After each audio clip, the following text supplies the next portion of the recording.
Right, welcome back to day 2. Before we get right into it, we got a whole new set of people in the audience today, so we're going to do audience introductions, starting down here with Representative Northrup. I'm David Northrup. I live outside of Powell on Willwood, and I represent House District 50 in Park County. And Oxeter, Senate District 16, Lincoln, Teton, Sublette. Nick Bettis, Water Development Commission, District 4 out of Kimmer. Karen Bud Fallon, Water Development Commission, representing the public at large. Seacon, Wyoming Water Development Commission, Division 3, out of Cody. John Eklund, House District 10, Select Water. House District 10 is southeastern Wyoming. Dan Larson, House District 25, up by Powell. Rod Wagner, Wyoming Water Development Commission, District 1. Gerald Geis, Water District number 3 at the Bighorn Basin in Fremont County. Sheridan Little, Wyoming Water Development Commission, Water Division 2. Hans Hunt, House District 2 from Newcastle, representing Newcastle, Lusk, and North Goshen County. I'm chairman of Select Water Committee. Ogden Driscoll, Senate District 1, representing all of Crook, everything in Weston that Hans doesn't represent, and part of Campbell County, Vice Chair. Jerry Paxton, House District 47 from Encampment, and I represent parts of Albany, Carbon, and Sweetwater counties. Lisa Hanselmi Dalton, and I'm in Senate District 12 on Select Water, and I represent Rock Springs and parts of Sweetwater County. Glenn Moniz, Senate District 10, Albany County, Select Water. Larry Suker, Water Development Commission, District 2. Clinton Glick, Wyoming Water Development Commission, Wind River. Kellen Lancaster, Wyoming Water Development District 4, that's over in Star Valley and western Wyoming. Daniel Solish, Attorney General's Office. Barry Labonte, Director of the Water Development Office. Josh Anderson in Legislative Service Office. Katie Talbot, Water Development Office. Jody Green, Water Development Office. Brian Cookin, Water Development Office. Barry Lawrence, Water Development Office. Bill Brewer, Water Development Office. John Howell, Manager, Midvale Irrigation District. Randy Watts, Manager, Hart Mountain Irrigation District. I guess we're all introducing ourselves. Bill Land in Senate District 27, just sitting in now that the work's all done. Sean Mayer, Laramie Valley Municipal Irrigation District. Brian Wilson, Laramie Valley Municipal Irrigation District. John Sherman, Hanover Irrigation District, Aurora. Ryan Olberg, West Prairie Consulting Engineering. Robert Hood, Sunrise Engineering. Dick Mosecco, Derek Cole, Engineering. Jim Norris, Campbell County.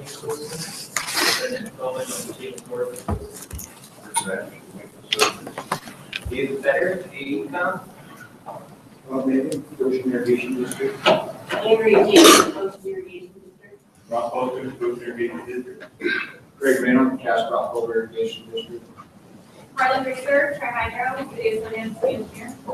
Kathy Lynn, City of Sundance. Jerry Garb, Beaver Irrigation District. Brady Neal, Crystal Valley Irrigation.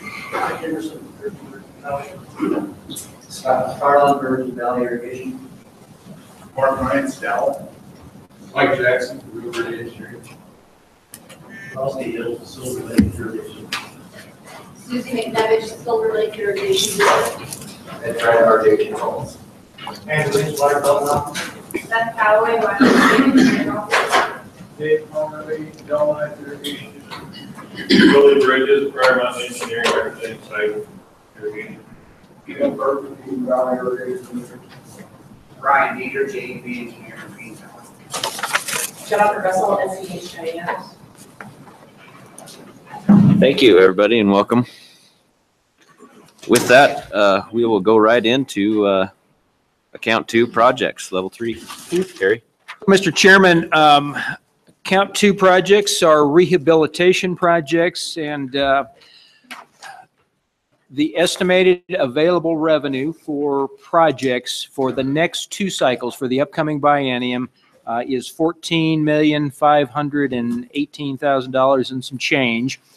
My total recommendations to you today as we go through those is $8.8 million. It's a little more than half, but we have more projects than we have funding. So with that, I'll jump into the first project, which is under the second tab Q. So Q2, it is the Casper Irrigation, or excuse me, Casper Alcova Irrigation District. Greg, come on up. So this project is a request for 67% grant. The sponsor is going to provide their local 33% share out of their revenue or their funds. And this is to replace an under drain and wasteway on the main canal, milepost 20.765. Greg knows where that's at. I do not, but certainly. And recommendation, or total budget, $622,000 for the project, recommending a grant of $416,740. And go ahead and introduce yourself. Good morning, Mr. Commissioner. Greg Reno with Casper Alcova Irrigation Manager. Questions for the sponsor? Looks like no questions for you. Thank you. Thank you. Chairman, the next project is the Cottonwood Irrigation District Pipeline. It's located in Lincoln County. And this project, so the irrigation system here is that they are able to capture the water high in the valley and then place it in conduits and then provide pressurized irrigation water for their system. These lines, a lot of them, and in particular, these two laterals are 45 years old and they are experiencing a fair amount of corrosion on that. So the project involves replacing laterals 22 and 24. There is a map in as part of the recommendation. Total project, $834,000. And the sponsor is seeking a 67% grant and 33% loan from Water Development. So the total appropriation will be $834,000. Go ahead and identify yourself. Kelly Johnson, the president of the Cottonwood Irrigation District, and it's a pleasure to come out and visit with you and just here to answer any questions. Questions of the sponsor? All right. Looks like no questions. Yeah, here we go. Oh, sorry. Representative Larson. Mr. Chairman, thank you. I see pre-project your assessments around $15, is that right? And then you're going to raise your rates to help pay We for had a the... meeting where we've agreed to raise our rates to $22 an acre, which will more than cover the cost of this planned expense. Any other questions? Thank you.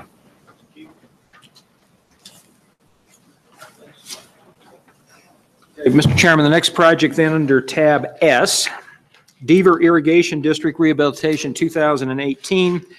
This project involves replacement of the Marchant flume and about 5,300 feet of open ditch. And an estimated 36-inch diameter inverted siphon of about 2,100 feet in length.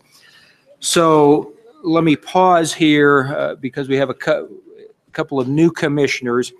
This request is made by the sponsor. As you can see, the total project cost $464,000.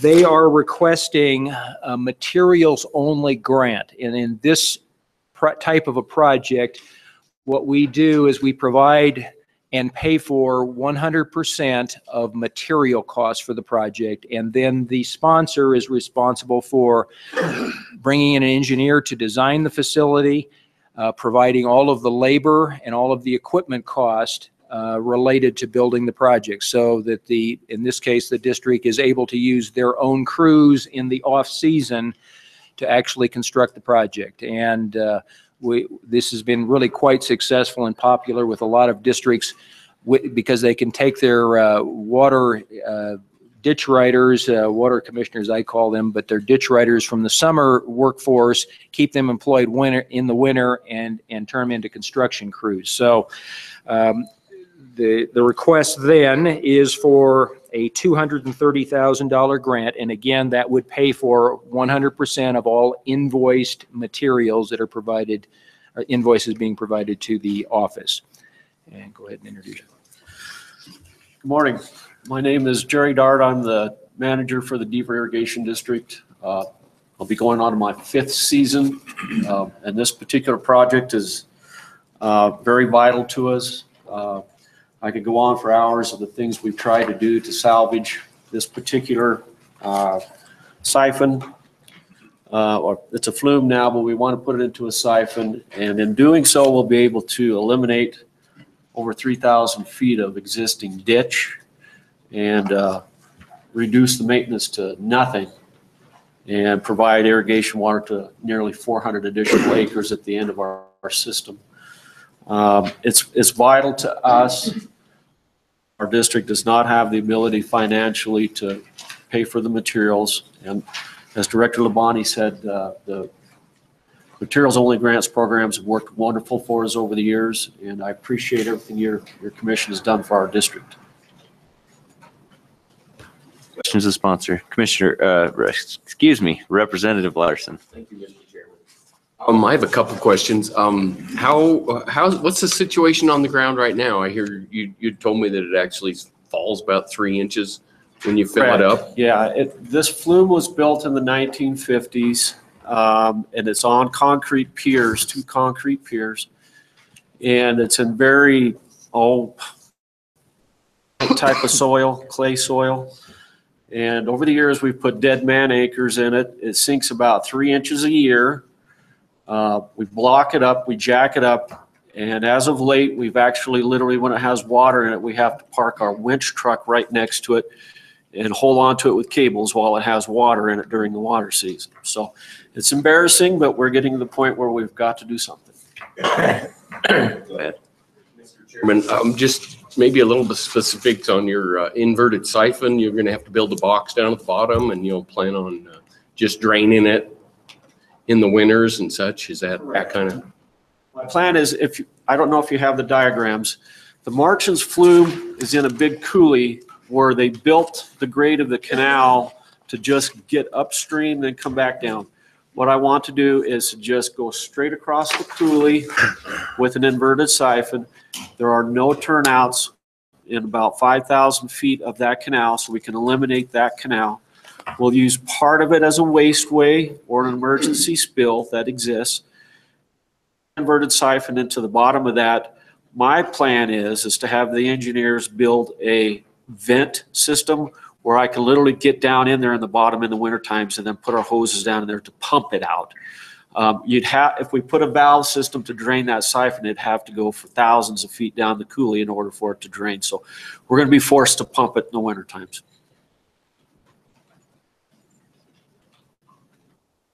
Commissioner Sucre. Will these materials be competitively bid? Yes, sir. Yes, it'll put out to bid. If the contract is signed next July, by next fall, it'll be put out for.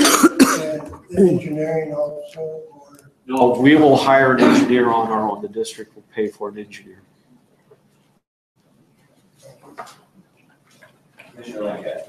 Chairman Little, so what about pipe prices? If they go up, who's going to increase? That's the good question. It's all tied directly to the cost of petroleum oil. Right. I think the engineers have the flexibility to make recommendations in respect on which kinds of pipe, low pressure pipe, or DR51 types of pipe, which are tied to the prices of oil.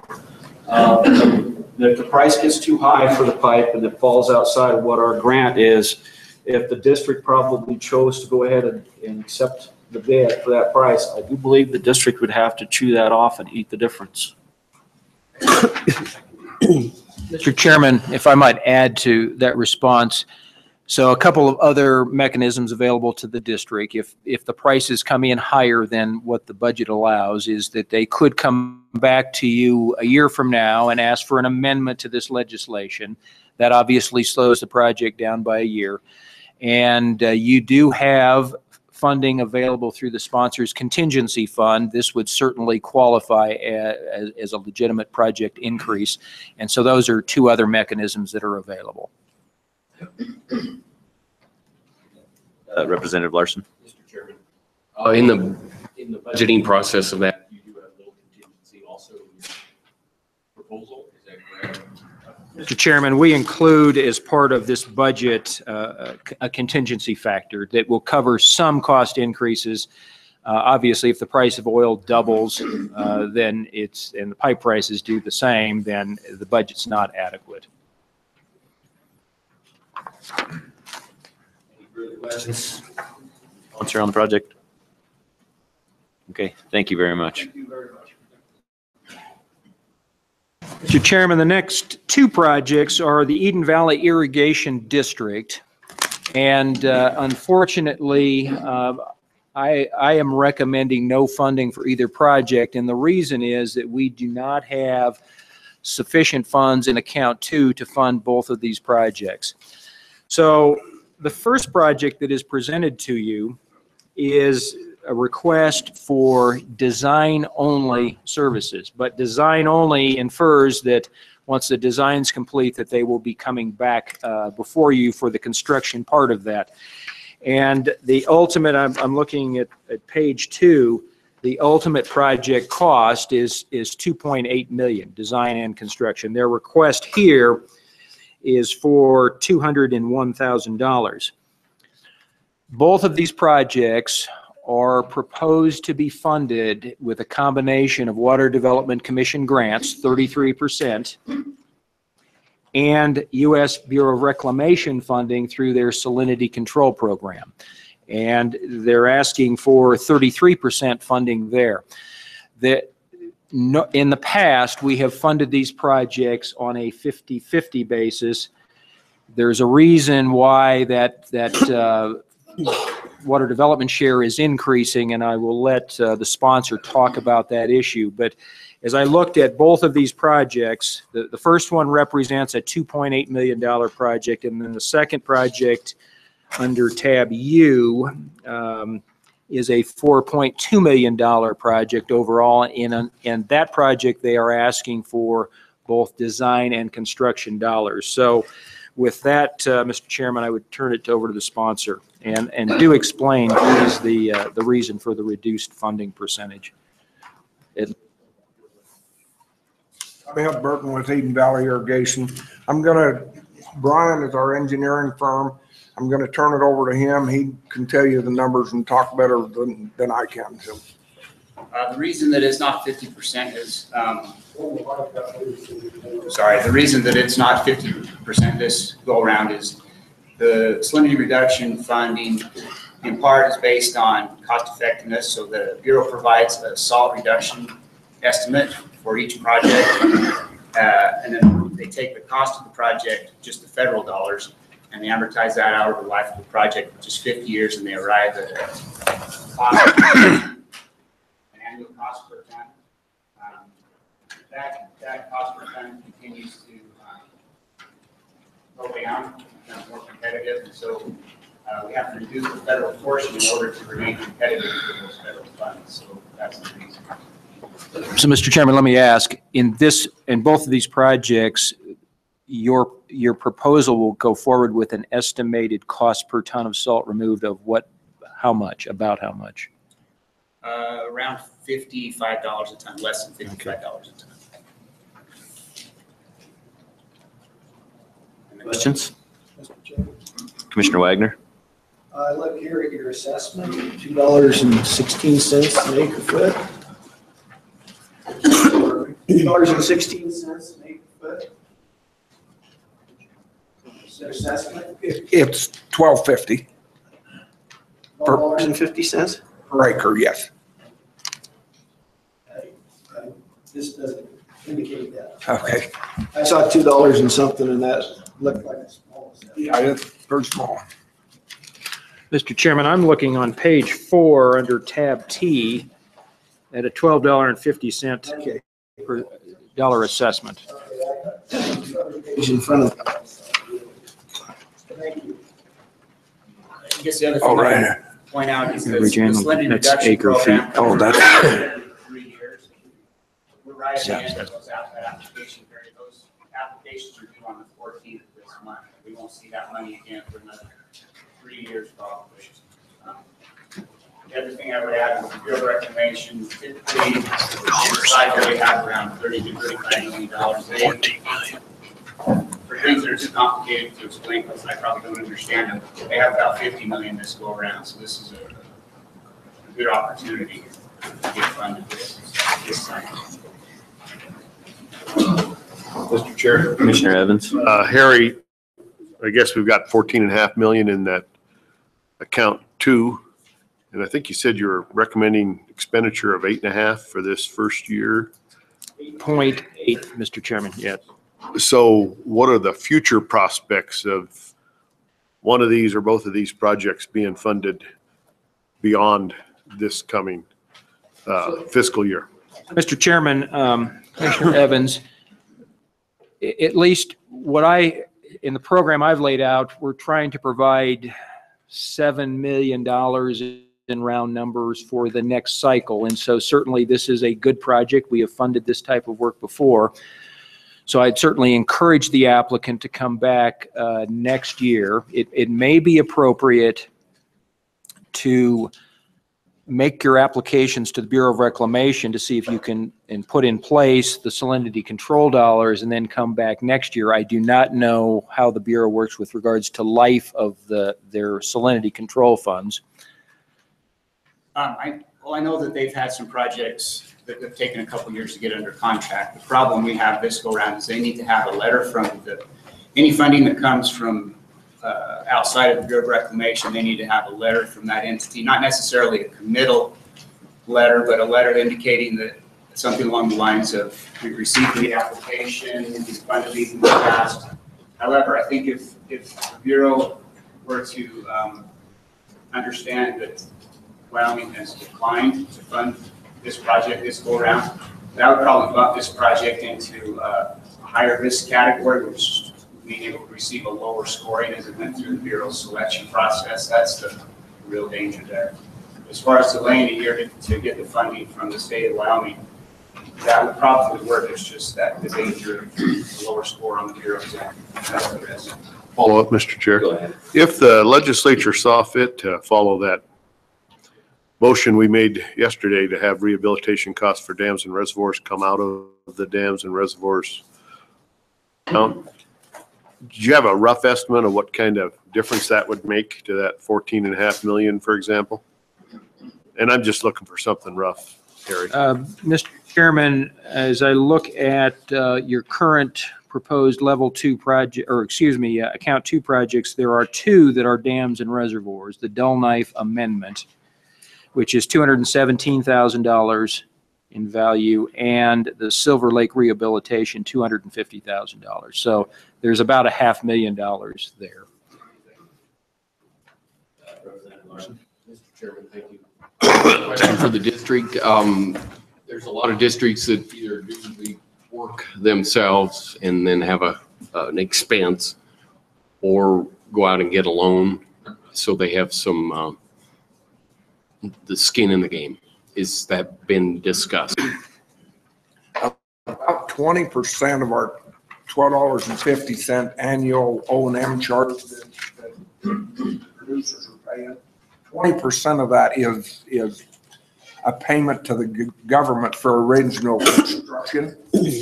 So we're already paying about $2 and something per acre payment annually. That's not ever going to go away. So our additional costs that we're putting on the producer is about as high as we can go.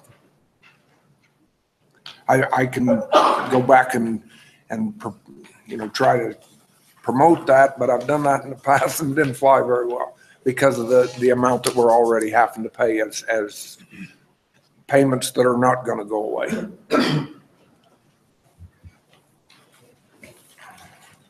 Any other questions? Commissioner Bud Fallon.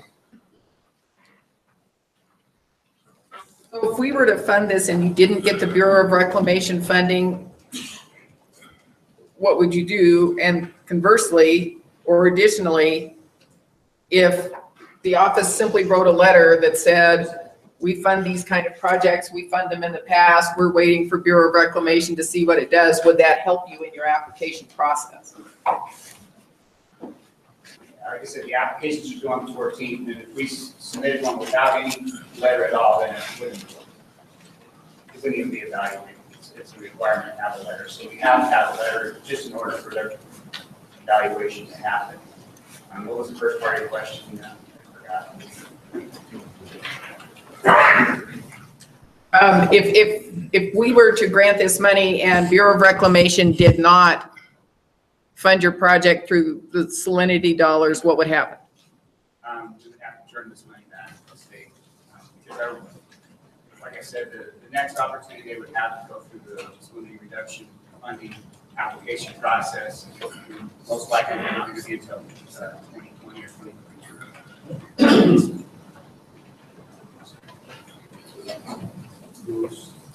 Any other questions? Commissioner Bud Fallon. So, Harry, would you think it would be appropriate at least to write some sort of a letter that says we fund these kind of projects? This, we didn't have the money in this funding cycle, or some politically nice way to say whatever it is you want to say. I mean, because I do understand their problem with the gap in between when the funds are available from the federal government and when they're not. And that's not something that these guys can change, or that's their fault at all. It's how the federal government works. Chairman, Commissioner Bud Fallon, I'd be happy to write that letter in a generic form that these are eligible projects. We have funded them in the past, and leave it somewhat open-ended at that point. Any other questions? All right, thank you.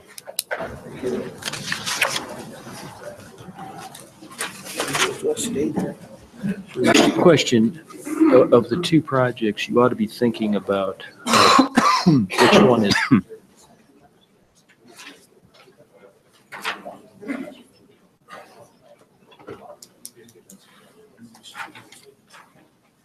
Mr. Chairman, the next project is the Goshen Irrigation District check.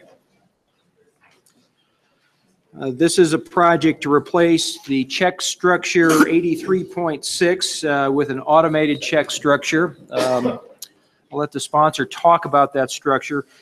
The overall project cost is $699,000. The sponsor is requesting a 67% grant in the amount of $468,330, and then they will fund their local share, or the sponsor share, at 33%.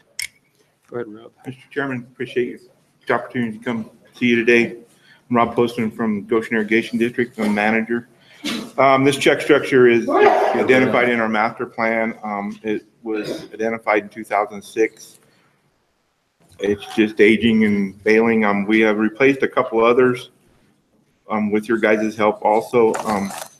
And the last two that we've done, we take the catwalks off of them, the pillars just fall over. They're that deteriorated. So we just like to keep moving forward and replacing for the safety of our employees. And so, thank you. Any questions for the sponsor?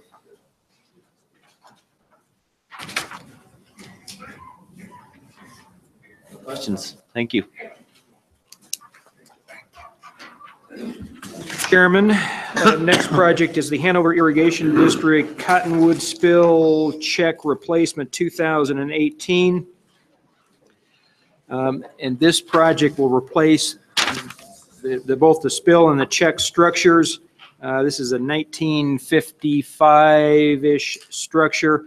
Total project cost $414,000, and the sponsor is asking for a 67% grant and 33% loan from the commission. So appropriation would be the total project cost. Good morning. I'm John Sherman. I'm representing the Hanover Irrigation District, and I'd like to start by saying that the Hanover would like to thank the commission for providing the funds to the resources to fund our level 1 master study. It's helped tremendously in prioritizing things and sorting through the many needs of the canal. I'd answer any questions that you might have on our request. Questions for the sponsor? Looks like no questions. Thank you. Chairman, the next project is under tab XYZ. This is the Heart Mountain Irrigation District Canal Rehab Rattlesnake Liner Replacement. We've been working with the Heart Mountain Irrigation District for several years on a feasibility study with regards to this project, and this project was actually in the news this last year when a portion of this liner failed and the canal had to be shut down during the irrigation season, excuse me. Total project cost $2.7 million. The sponsor is seeking a combination 67% grant, 33% loan from Water Development, so it's $2.7 million. And this is, again, it's a project we've been working on the feasibility study. If you recall, we provided some additional funding last spring to look at some different alternatives, trying to improve the cost structure of this project. But ultimately, the district has proceeded or proposed now to replace, in essence, the liner. It's a trapezoidal section, but it is the main canal section and does travel over some soils that, if they get wet, they tend to dissolve. And so there's no doubt, if you look at any of the pictures of this liner and some of the patching that's been done in the past, it's lived its useful life. So with that, I'll turn it over to Randy. Commissioners and representatives, I'd like to thank you for seeing us with this project. We know that there's a lot of competition for funds from the Wyoming Water Development Commission, but this is a high-profile project. Doesn't seem like much happens up there around the Cody area and below the dam and Rattlesnake Mountain, that if there's a leak or something happens, the whole world knows about it, it seems. So given the information that we were provided in the original study when I became the manager a couple years ago, we asked for an amended final report, which is the one that's in front of you now. And this amended final report changed a couple things from the final report that we had. There were a lot of variations for the way to fix this project. And when we looked at it, and when I looked at it, I just wasn't happy with what had been given to us. So this amended final report is the information that the board was given. And the Board of Commissioners and the landowners got together a year and a half ago and said, okay, what's it going to cost and where are we at with this project? And at the time, the landowners were given the deal was going to cost us about $600,000 out of our pocket, and then whatever funding we could get from the WWDC. And that represents about a $2 an acre increase to pay for that over 40 years is what we're asking for today. 40 years is a long time. In fact, our BOR loan for the original construction of the facilities will be paid off in 2050, and this loan will still be going on if we do it the way we're doing it. So it's a big deal. It's a lot of money. The Board of Commissioners did vote on a final deal given the amended study in regards to design of repair and the funding of the 67-33% grant. You know, we're 33% and WWDC funds are 67.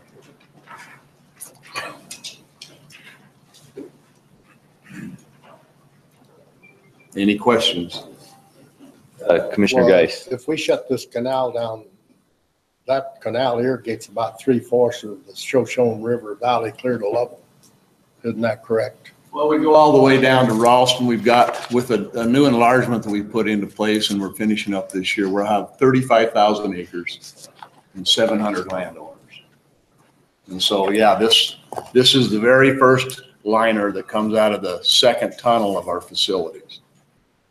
And if it goes down, when they built it in 1937, 38, that end of the canal, they did a lot of drilling and blasting in the limestone back then. They took all the spoils, moved them a little bit to the east toward the trapezoid liner during the nice warm summer months. And at 4 inches thick with rebar in it, they're real, you know, good design, 80 years old, and it's worn out.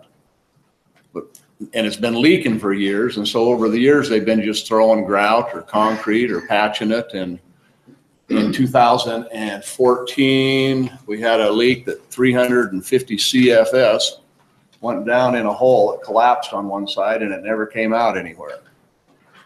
Okay. This last summer, we had another breach, another break in the liner. In fact, Commissioner Geis and Seekin got to come up and kind of look at our facility up there and the liner. And we had roughly 80 to 100 CFS running out. And we had to shut the canal down for 2 days and pump it full of concrete just to get it back into place. So, you know, 35,000 acres and the farming up there, this amount of money isn't a lot compared to the crops that are farmed there. It's the repayment of the loan, and there again, going into debt. And I hate debt. Representative Larson. Mr. Chairman, thank you. A couple questions. I guess in the past, the districts performed these this themselves in-house and paid for it themselves, doing their own work. Are you capable of doing that? I mean, in one design, you were doing a rectangular concrete structure with the design that's been chosen. It's a trapezoidal. You'll hire a contractor. They'll come in and pour.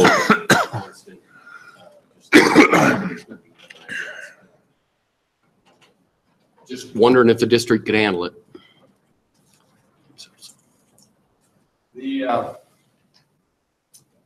Given the procurement and the funding models that the WWDC presents to us, we're kind of bound by, it's literally 1,800 feet long.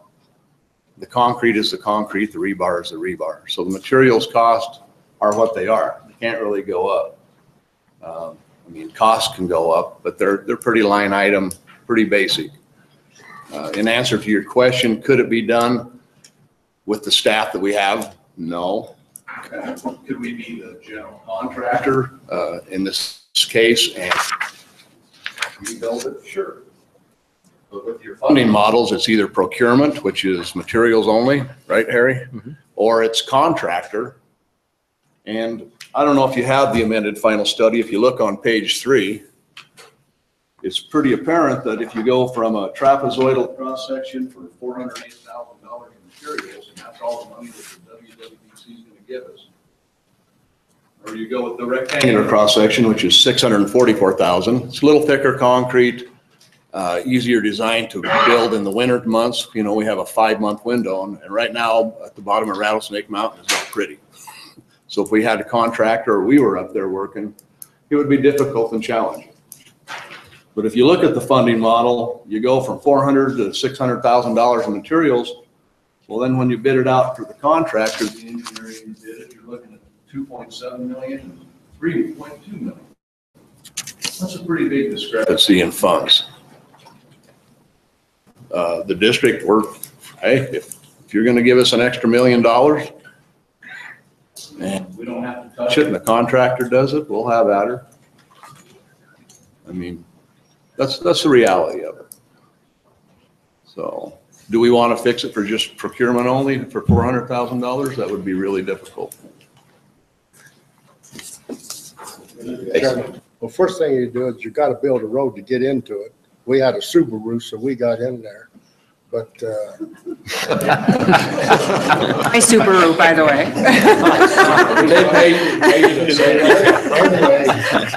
And it wasn't that easy. You got to build a good road to get those cement trucks in there. No, there's no way this can be costing material. This is the only way we can go to fix this. It is. It's going to be a challenging job. And even that, the district isn't, we do the 6733 and we're still going to be spending money out of our O&M budget to make a road, and we're gonna have to put a bridge across one of our siphons. And we're gonna have to do a bunch of work besides just this project. I'm a little, I didn't hear about the controversy related to the leak. Did it affect residential areas? Well, it affects everybody. You know, you've got a home with 2 acres, and we shut the water down, it affects them, it affects the land, you know, the large land. My question, and I'll clarify it, is were people at risk, were homes at risk, flooding? Okay. Not in that section of the town. And so do you have, does the Hart Mountain Irrigation District have liability insurance and you're covered there in case of something? Well, we're under a standard, we're under the Bureau of Rec with the facilities and everything. So we're covered by our LGLP insurance, which has a cap of $250,000. So, you know, they had a breach, what, 10 or 15 years ago, I believe, and it damaged a couple trailer houses in one of the drainages. And, I mean, the district, you know, we're responsible to be responsible. Thank you. Mr. Chair, this canal looks like there's a possibility that if you looked into, is there a PVC liner or an ABS type of liner that this could be lined with? Or wouldn't, I mean, it looks like there's very little inlets or outlets. When the first study came out, there were, what, 6 or 7 options, and there was everything from, you know, 10-foot round dual reinforced concrete pipe. We looked at poly pipe in 10 and 11-foot diameters. We're running 900. We should be running 920 CFS when it comes out of the mountain there. Under the circumstances of the liner right now and the condition that it's in and whatever, we can top out at about 860 to 70 without having problems. So we've had to cut 50 CFS out of our operating amounts just because of the condition of that liner. Well, we've looked at all the issues of how we can replace it. The district actually asked, last year we purchased a polyurea spray type machine, spent $120,000, $30,000 on polyurea material, and went in and repaired parts of this liner just to get us through the season. And of course, where it breached this year was where we didn't spray. With 1,800 foot of it, if we went in and prepped and sprayed that liner with the polyurea, it probably cost a couple $100,000. What about a rigid plastic line, 7 minutes back? That never came up as an option with the engineering, you know, that designed the options or came up with the options. So is there other options out there? There possibly is. We've looked at everything from, you know, there are machines that can come in and pour that trapezoid form and just form it all at one as they go. But where are they at and how much is it going to cost to get them in here or into coating? You know, so I think right now the construction process would be back to the same old pour a section, leave blank, and then go pour another section. And so, and there again, the one that we're going with is pouring concrete over the ground during November to March. They're going to go in and take out the concrete and not dig much of it, the substructure out to grade. And then they're going to try and pour concrete over that dirt during the winter months.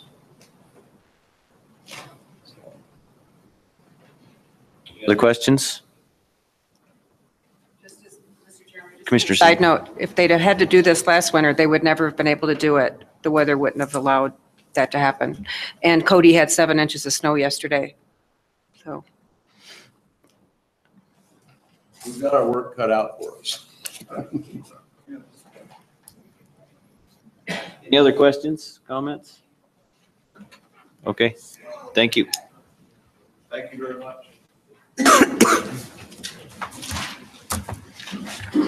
Mr. Chairman, the next project is under the 3rd tab A, Midvale Irrigation District Rehab 2018. Midvale has completed a number of lateral projects in the past, and this is continuing that effort. They are planning to basically pipe 2 laterals with open ditch laterals, total of 2.5 miles in length. And this is also a materials-only grant. So materials that we're looking at, $995,000 out of an overall project budget of $1,490,000. Go ahead, John. Good morning. I'm manager of Midvale Irrigation District. My name is John Howell. I want to express from Midvale our appreciation for the support that the commission and the committee has given to us in the past. It's greatly appreciated. We're working on a master plan that is 10 years in the making. It was based on a 20-year plan. We're still playing catch up. And in 3 years, our system will be 100 years old. So we have challenges. These projects we're talking about today, it's pretty typical what we see in our district. It's open ditch.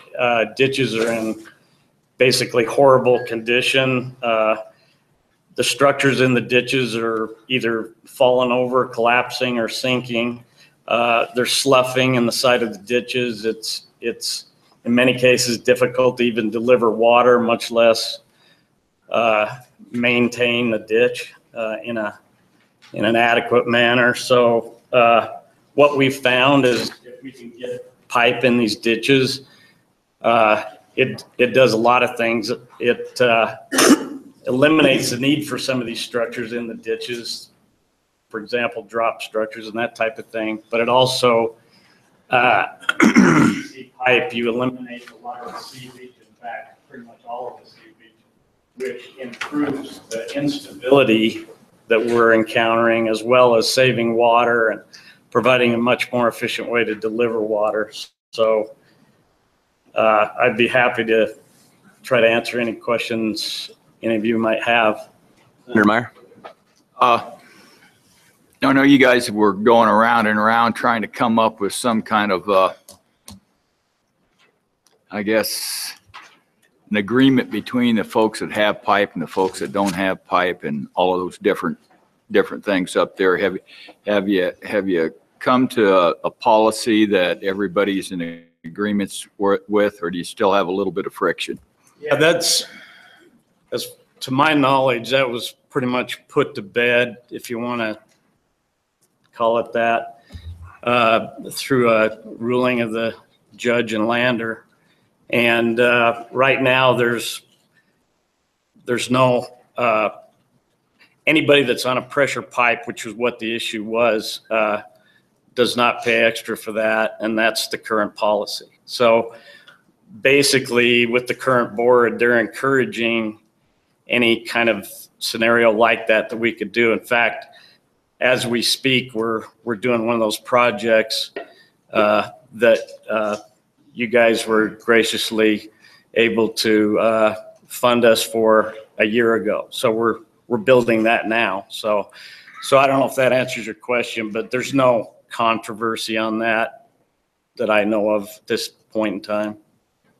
I'm glad to hear that, because when you put things in pipe, you get, so much less ditch loss and everything else, and water goes a lot longer and farther for everybody. And you guys have pretty much pioneered a lot of that work that I know in these big pipes. There's a lot of advantages to pipe. About the only disadvantage I can think of is once the pipe's in the ground, you're locked onto that capacity. But I actually do the bulk of the engineering on these projects myself to keep the costs down.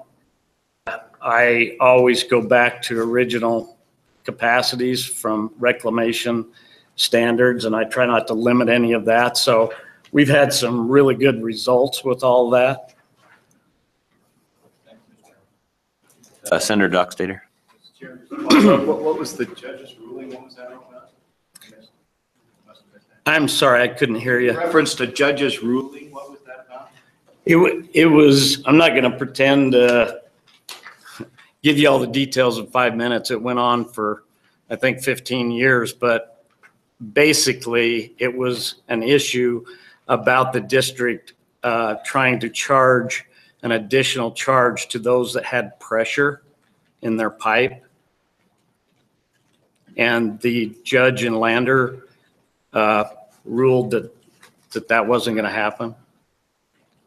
That's my understanding. Any other questions? Senator Driscoll? I'll go off project, just a little quiz on you. Does the district owner have easements on 100%? Pipeline and laterals right to the pivots and the way that, where do they drop off at?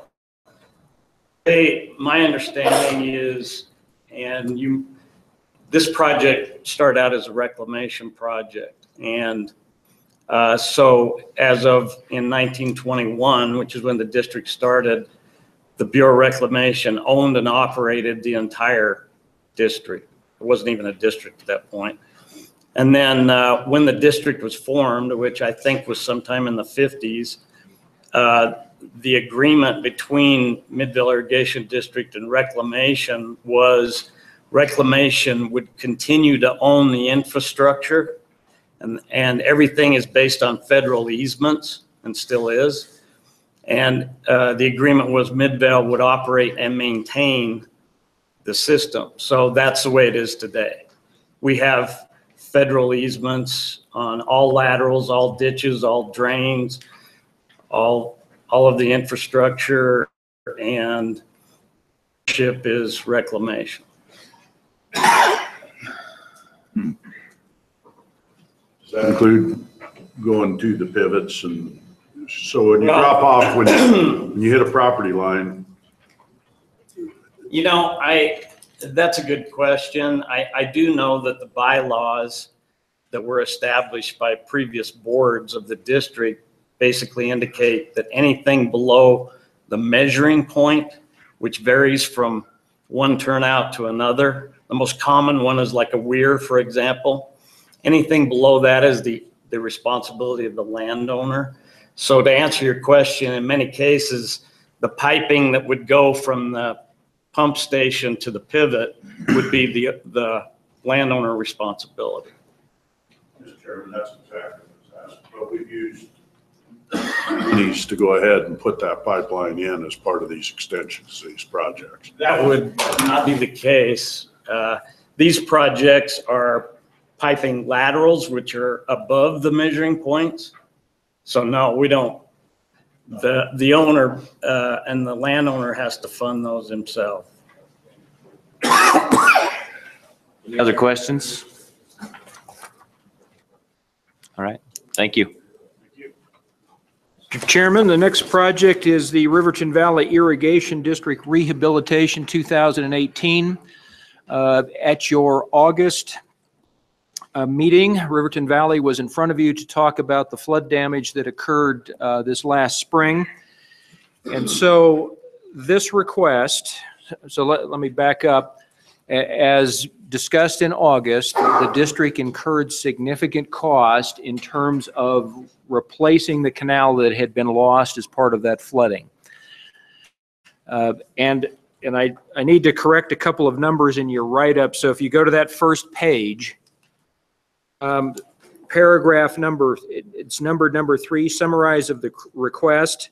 About the third line, it says RVID has expended $831,340 of their own funds to reconstruct the canal and place it back into service.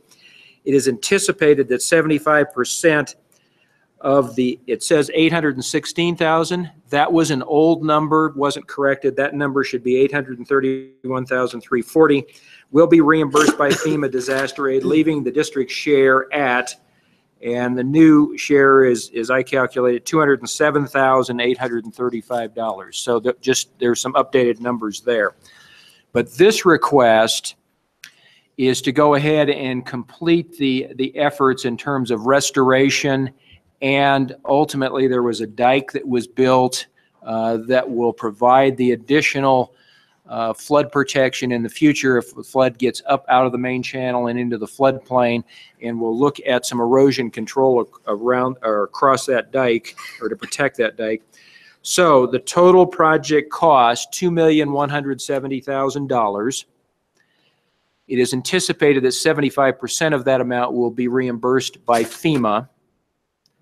And so the district is requesting their 25% share as part of this project, which is $542,500. Go ahead. Mr. Chairman, Scott McFarland, Vice President and Commissioner for Riverton Valley Irrigation District. On my right, Wayne Neal, Manager of RVID. As has been said, thank you so much for your assistance in the past and for any consideration that you can give us in this project. I'd like to say a couple of things and then invite questions. Number one, at our August 23rd meeting, the question was raised by Larry Hicks and others as to whether or not we had pursued funding through NRCS. And I advised at that time that we had, that was actually the first source that I had gone to. It seemed to be the general consensus that NRCS through the EWS program should be able to assist us. I checked with them repeatedly, checked with everyone from the local level all the way to the top level at the state. I finally got written email confirmation that they're unable to help us, that our project doesn't qualify for assistance. So I wanted to clarify that in case that question was asked again. If we had pursued funding through NRCS, yes, we have, and no, they can't help us. Secondly, I've been working very closely with FEMA for the last 8 weeks. They've set up camp in Riverton to assist RVID and others from this federal disaster declaration. Because of FEMA requirements, it appears that we're actually going to be looking at more expanded than what we have here. That doesn't mean that we're asking for more money. It simply means that the dike, for example, that Harry has referenced, to protect our entire canal system from a newly cut channel in the Wind River. It appears that the Wind River has cut a new north channel that's permanent, that is the cause of our disaster that inundated our canal system at the head gate. It appears because of FEMA requirements and technicalities that because that dike was not there initially, we had to put it in as an emergency temporary repair. That's the terminology FEMA uses. But because it was not there originally, they're requiring us to remove it. With the understanding, as illogical as it may seem, that they can pay then to re-engineer it and put it in properly. Because it wasn't engineered and they recognize that we had to do it, they're saying that that may have to come out. In addition, one of the bridges that was washed out that we had to replace to get belly dumps, dump trucks, track hose to rebuild the service road and rebuild the dike. They're saying that that has to come out also because it was not engineered properly, but then they can pay to re-engineer it and put it back in. So our total may be close to 2.7 or 2.8 million. I recognize that that doesn't affect what we're talking about here. I wanted to clarify that. Everything else I think is fairly straightforward here. I would invite questions at this point. Questions for the sponsor? Commissioner Glick. Mitigation funds you're talking about? Correct. Okay. All to get, right? So I'm sorry. it takes a while to acquire them funds. Yeah, let me address that briefly. Again, because of the way FEMA does this, they have actually divided our canal disaster into 17 separate projects. And so what I'm having to do is each one of those separate projects, the dike being one, a portion of the service road being one, the bridge being one, the bridge removal being one, bridge replacement being one. It's an incredible amount of detail and paperwork. I probably have 2 thick accordion files full of data from working with them. But with respect to the funding, I have submitted and they have submitted on to what they call the CRC. It's a unit in Texas that there are 3 levels of review above the local FEMA FEMA people that are here. We've submitted 3 of the 17 projects thus far. Hopefully we'll get approximately $150,000 in funding back yet this month. We're pushing to get the remainder done in the next 2 weeks to provide funding in December or January. But that's simply the work that we've completed. The work that's yet to be completed, the very large amount of $2 million or thereabouts, probably still another 2 or 3 months to submit those, because a lot of that information comes from FEMA, not from me. So yeah, it's a long process. We're appreciative of the efforts, but there's more detail than I've seen. I come from an insurance background where I'm used to large claims with a lot of data and a lot of pages, and this is by far the most complex system of claim filing, if you will, that I've ever seen. Is, if you guys don't have your dike in there, that won't allow you to irrigate next year? We have to have the dike in place for our irrigation season next year. Sure.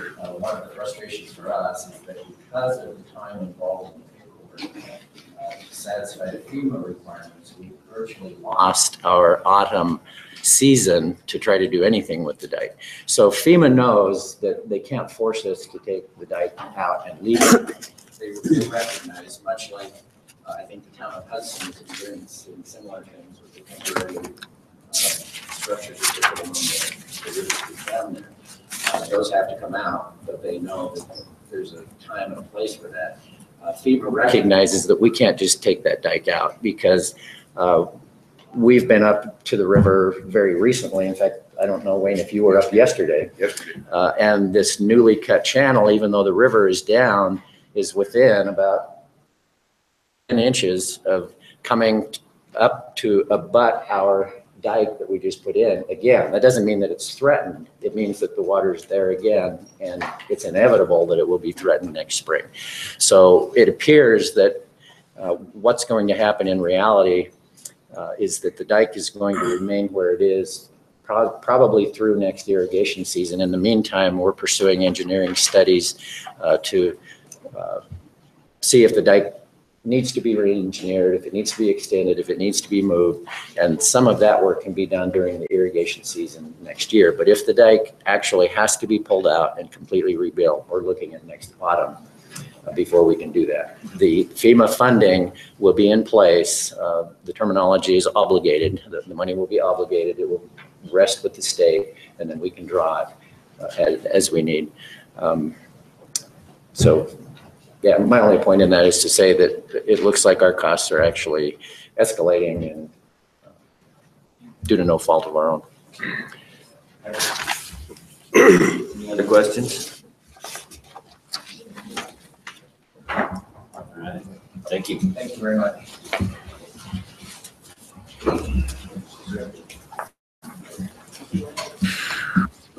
Chairman, the next project, Savory Creek Diversion Rehabilitation 2018.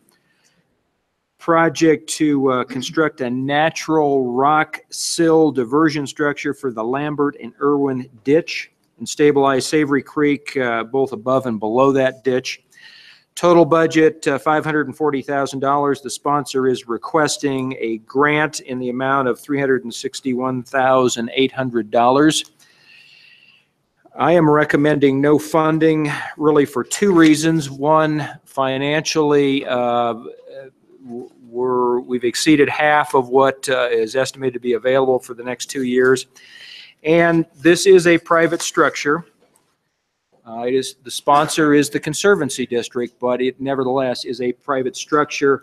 And so I think if the sponsor could demonstrate that, in fact, it is that they have an ownership interest in the structure and water rights associated with it, then it takes that onus away from it. But I wanted to make sure that you were aware of that as well. And do we have representative of the sponsor? I know they've been here the last day or two, but.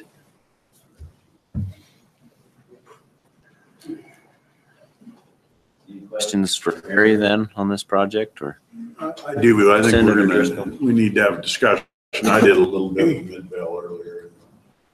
We think the commission and water needs to define how it falls. The Conservancy District, obviously, you look at their application. There's 20,000 acres in the district, 14,000 irrigated acres. This is truly a block of people that operate the same as an irrigation district.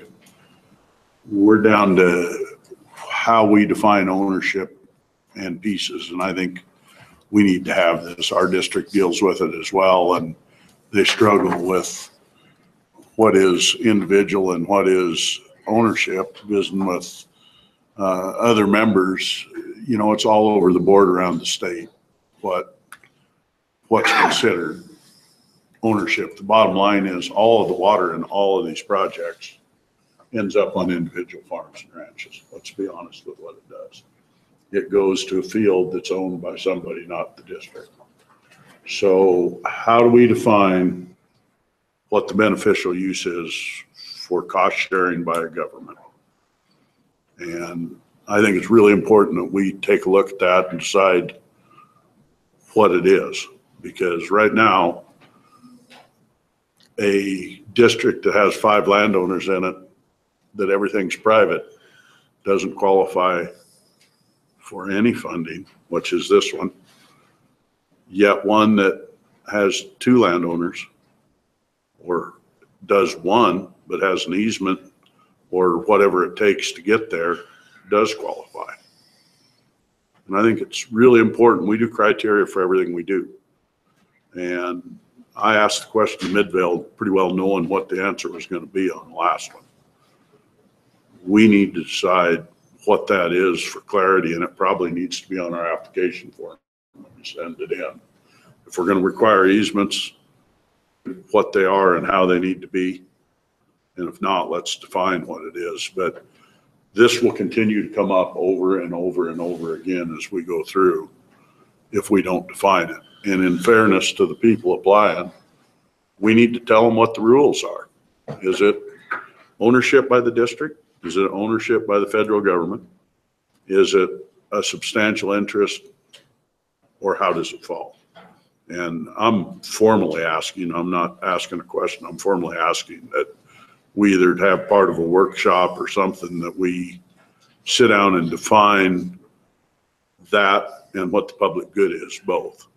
Because we've got some difficulty on both of them, and they need handled and soon. Senator Anselmo. Thank you, Mr. Chairman. I'm just asking, sort of following up to Ogden's question, because I'm new and I'm obviously not a person who works on a ranch. I have a hotel business and I just put in my own sewer line and I put in my own private. But I look at this and here's how I look at it. I look at tab T, and that is Eden Valley. And if you have 125 people, it's $2,400 per person, what they're asking for. They assess on $1,250 per unit assessment. You go to the next one, tab V, it's, if you divide it by the number of people served, the 420 people served at 1664.28 per person with a 26 unit per assessment. The next one is $7,961.53 per person with a 16 to 18 unit per assessment. I'm just asking, does this seem fair that some people are small people and they're getting barely anything, and then we're saying, okay, well, Eden, we're not going to fund you, and you poor thing, you go, you know, we're not going to do it because we don't have enough money. But some people are really getting like $9,000 a buck, and it's not like anyone's funding my stuff. And I'm just asking the question as a I'm not a rancher or farmer. I mean, it just seems odd to me, and I don't understand the criteria either. And when I'm looking at it and calculating it out, because by the time you get to tab A, it's $1,817 a landowner. I don't think that's a lot of money to say to someone, pay up, you know, or at least say to them, okay, your district has to assess at least $500 per landowner, and they pay part of this or something. That's just a question, I think, in tailing into Ogden's as I look at this as a business owner.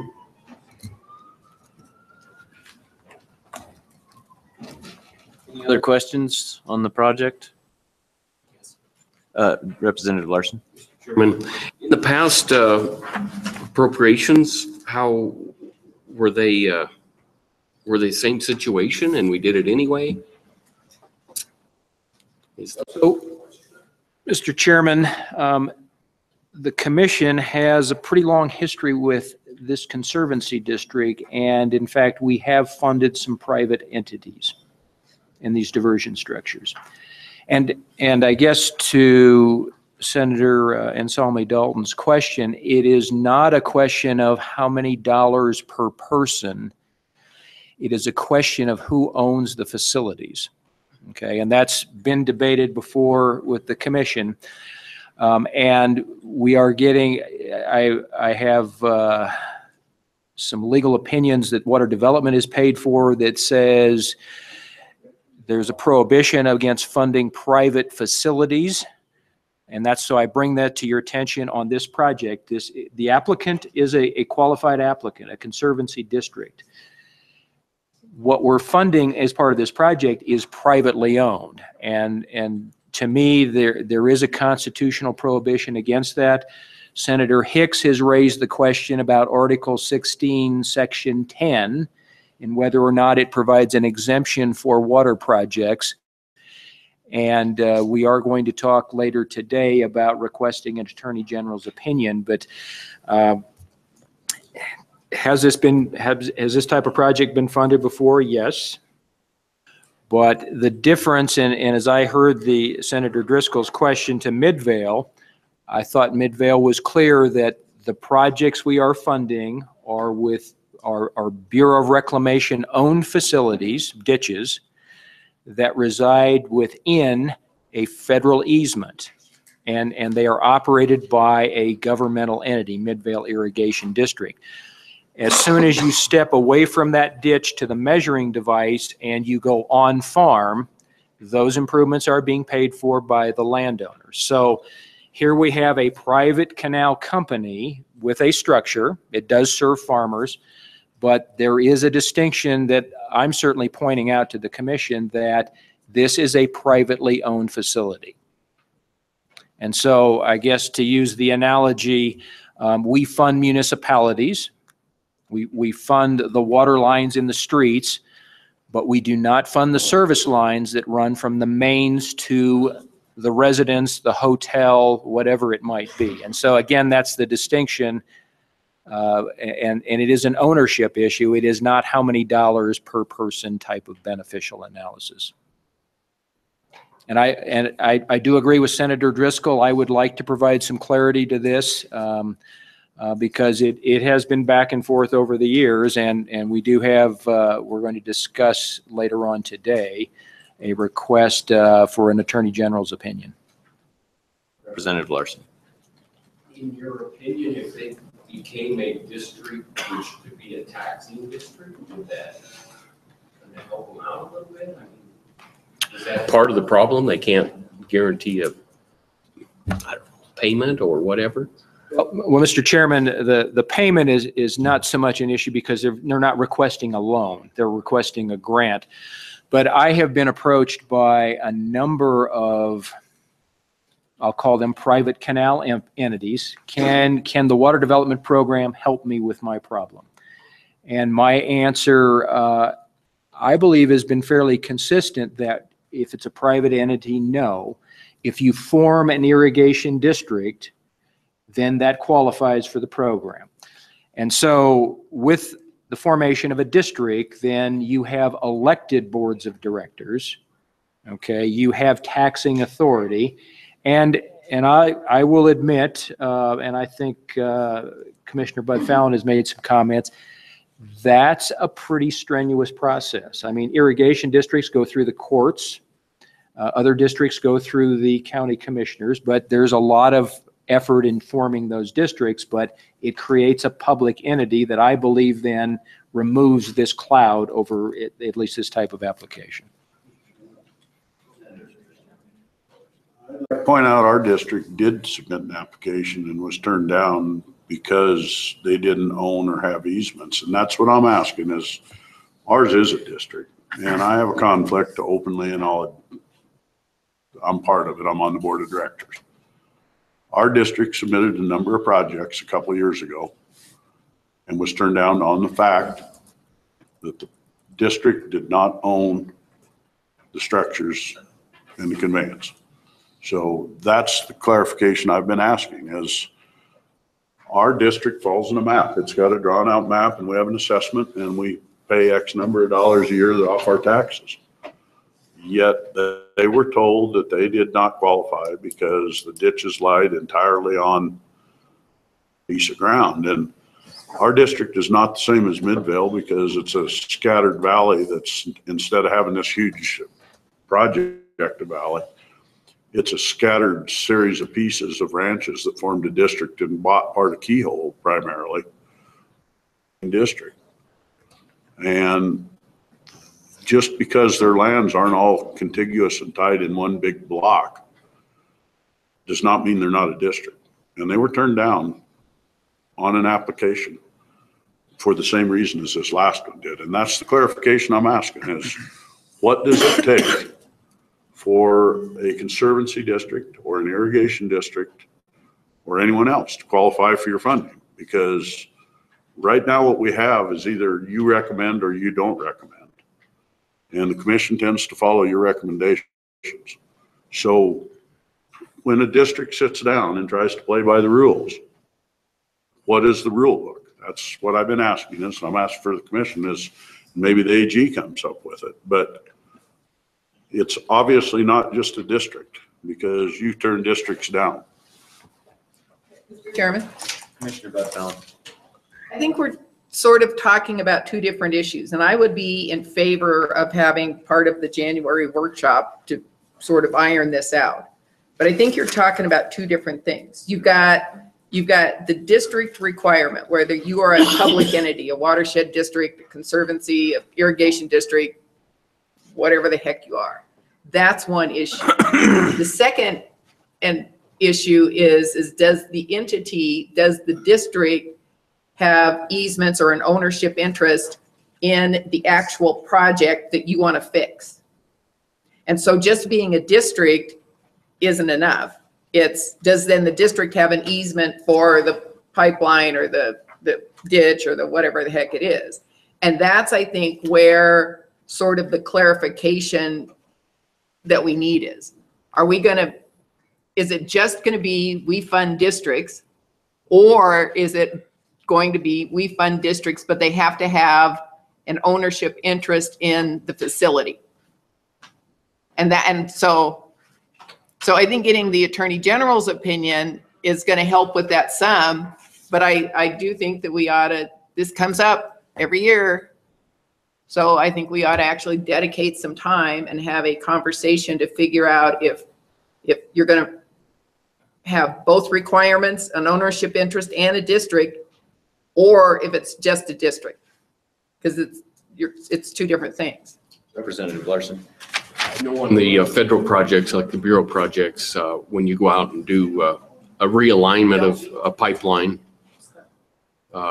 maybe to get rid of a open ditch, the commission is required that they go purchase equivalent as an easement from that land.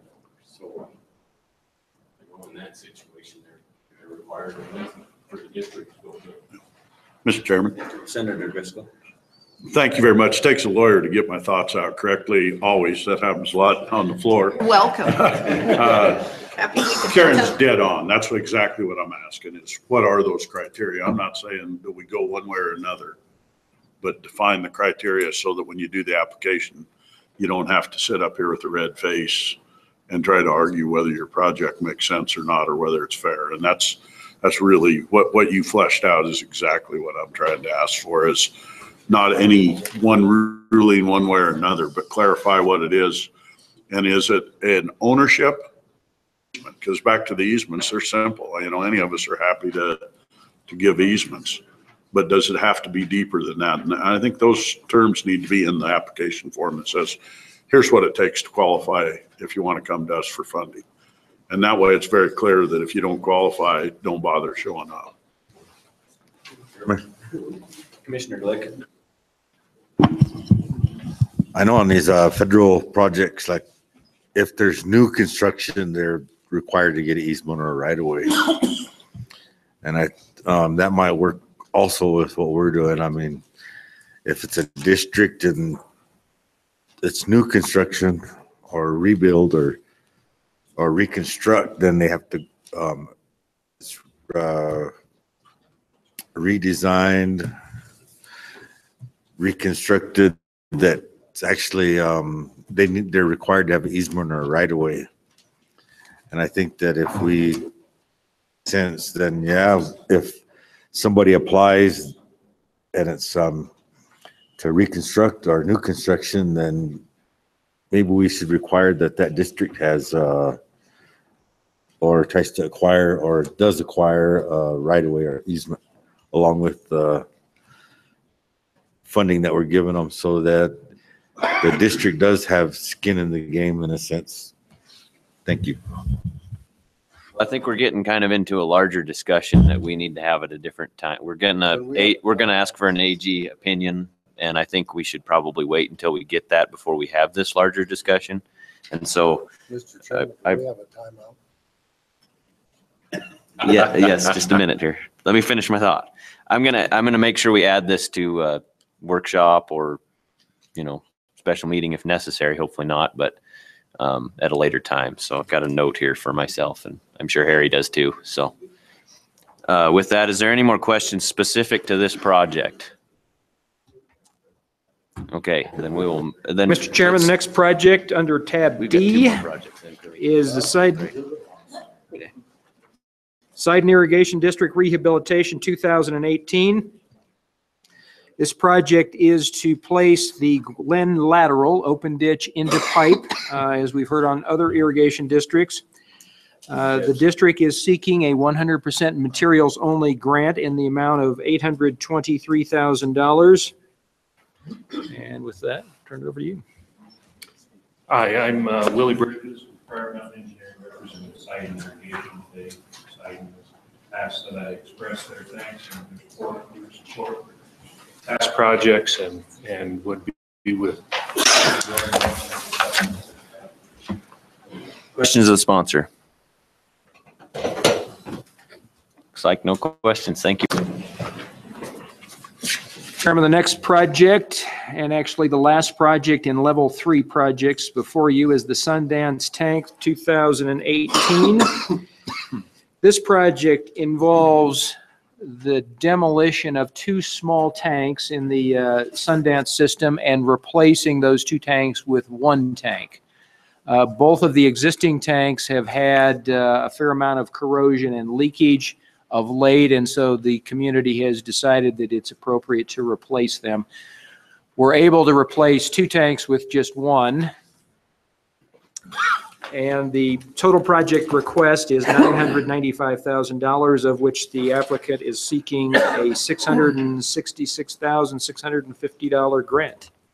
Hello, Kathy. Good morning. Good morning, Chairman, members of the commission. My name is Kathy Lenz. I'm the clerk treasurer for the city of Sundance. I have with me today Public Works Director Mac Erickson. I know that Mayor Brooks snuck in the door. They said their roads are really terrible, so I don't know if he's in the room yet. And we also have Carla Greaser, our city engineer. Thank you so much for giving us the opportunity to present this project to you. We did request a level 2 study of our tanks last year, which we were not funded. But after we have 2 used oil-filled tanks that are 20 years old for us that have failed us. And after Max spent the winter draining one or the other, welding it, we all said our prayers, we decided we needed to present this before another study was done. I will just answer any questions that you might have. Questions? Commissioner Bud Fallon. One that slid off the hill, or that never gets old, does it? No, these are 2. We actually have a large system for as small as community we are. We have 8 tanks, and these are on the area of our town, the west side of our community that has had growth. We've had very little growth, but this is a community where has been more growth than anywhere else. And these old tanks that they put up there, we service those with a 4-inch line. So it's very, we can't service those homes out there without tanks because we can't pump enough water up to them. So they're very crucial. We wouldn't know what to do if Mac wasn't a great welder. Any other questions? I just make a comment. We'll give you ours. It's a lot bigger than both of yours. We need to negotiate that, don't we? Other questions? All right. I don't see any more questions, so thank you. With that, let's take a break before we vote. Yeah. They should have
Okay.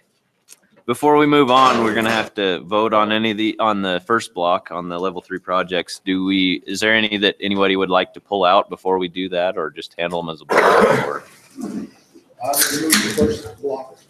Karen, hold on, Jerry. Karen, do you have? I'm okay with voting on the first block. What I don't know is if we need to do some sort of a special vote or deal with the Eden Valley stuff, because I do think that we need to at least help these guys out with their application to the federal government based on the federal government's funding cycles. I don't think we need that in the form of a motion necessarily. I think we can just kind of request that of Harry in the office. I'd be happy to do that, Mr. Chairman. Okay. All right, then I'm fine to go ahead with the Go motion. ahead, Jerry. I'll take the governor's I mean, not the governor. You get a promotion? Director.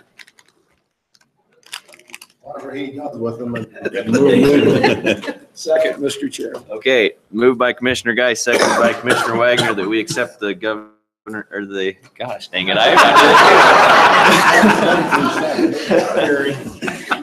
the director's recommendations for the level 3 projects out of account 2. Question on the motion. All those in favor signify by saying aye. Aye. Those opposed, same sign. Motion carried. Okay, on to level 3 project amendments. Before we get started, I'm going to recuse myself on the Dull Knife Reservoir Spillway Rehab, which is what we're going to discuss here. So I'll turn it over to Mr. Bettis. Thanks, Chairman. You want to proceed with the explanation on this? Yeah, Mr. Chairman, under the third tab F is the Dull Knife Reservoir Spillway Rehabilitation. Was first funded in 2014, and the purpose of that funding was rehabilitation of the reservoir spillway. And the spillway, the natural terrain below the spillway was severely eroded over time. It's a reservoir that was built in the 1960s. And so that was the nature of the project going forward. This project funding is 65% from NRCS, 35% from Water Development. And the engineer has been retained, the design has been completed, and in fact, bids have been received for the project. However, during the design phase, the engineer took a look at the entire facility and noted that in terms of outlet works, certainly the outlet works, and also, what am I looking for? There was some riprap on the main dam, and there's a saddle dam associated with that. He recommended additional improvements for those facilities.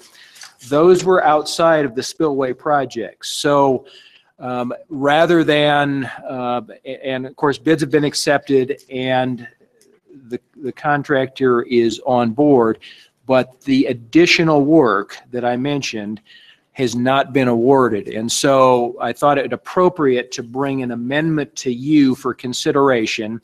The cost increase is about $620,000 overall project increase. NRCS will pay for 65% of that. So the requested increase in this budget is $217,000.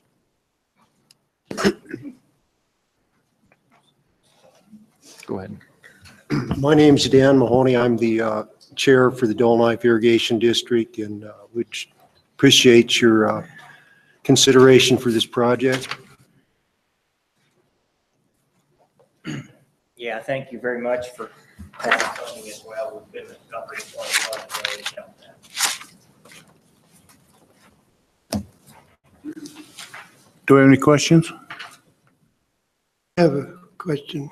Commissioner Suker? I guess my question is just merely how did we miss these items originally in the original scope of work? So, Mr. Chairman, Commissioner Suker, I don't know that it was missed per se. It was, if you look at the facility, I don't know if we have any good pictures of the dam itself. the site is, there's a dam that has been built, but the spillway is off from the dam. So it flows over natural terrain, and that's what was eroded. That was the safety of dams issue, and that was the focus of the earlier project, and that's where most of the work was.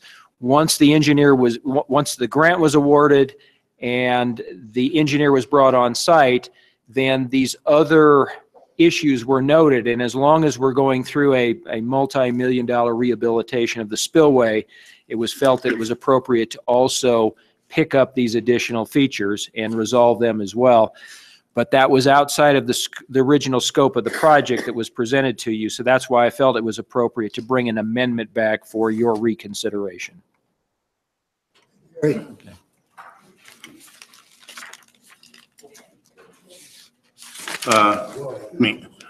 I see your irrigated acres. You got a couple thousand irrigated, but it says you actually irrigate 4,000.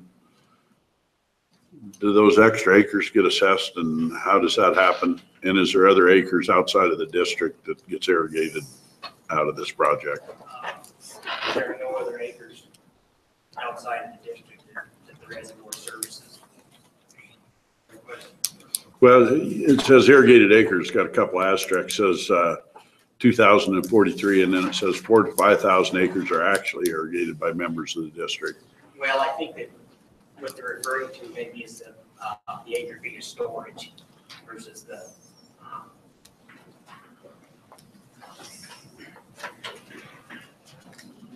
Is there 2,000 irrigated acres or 4,000 then?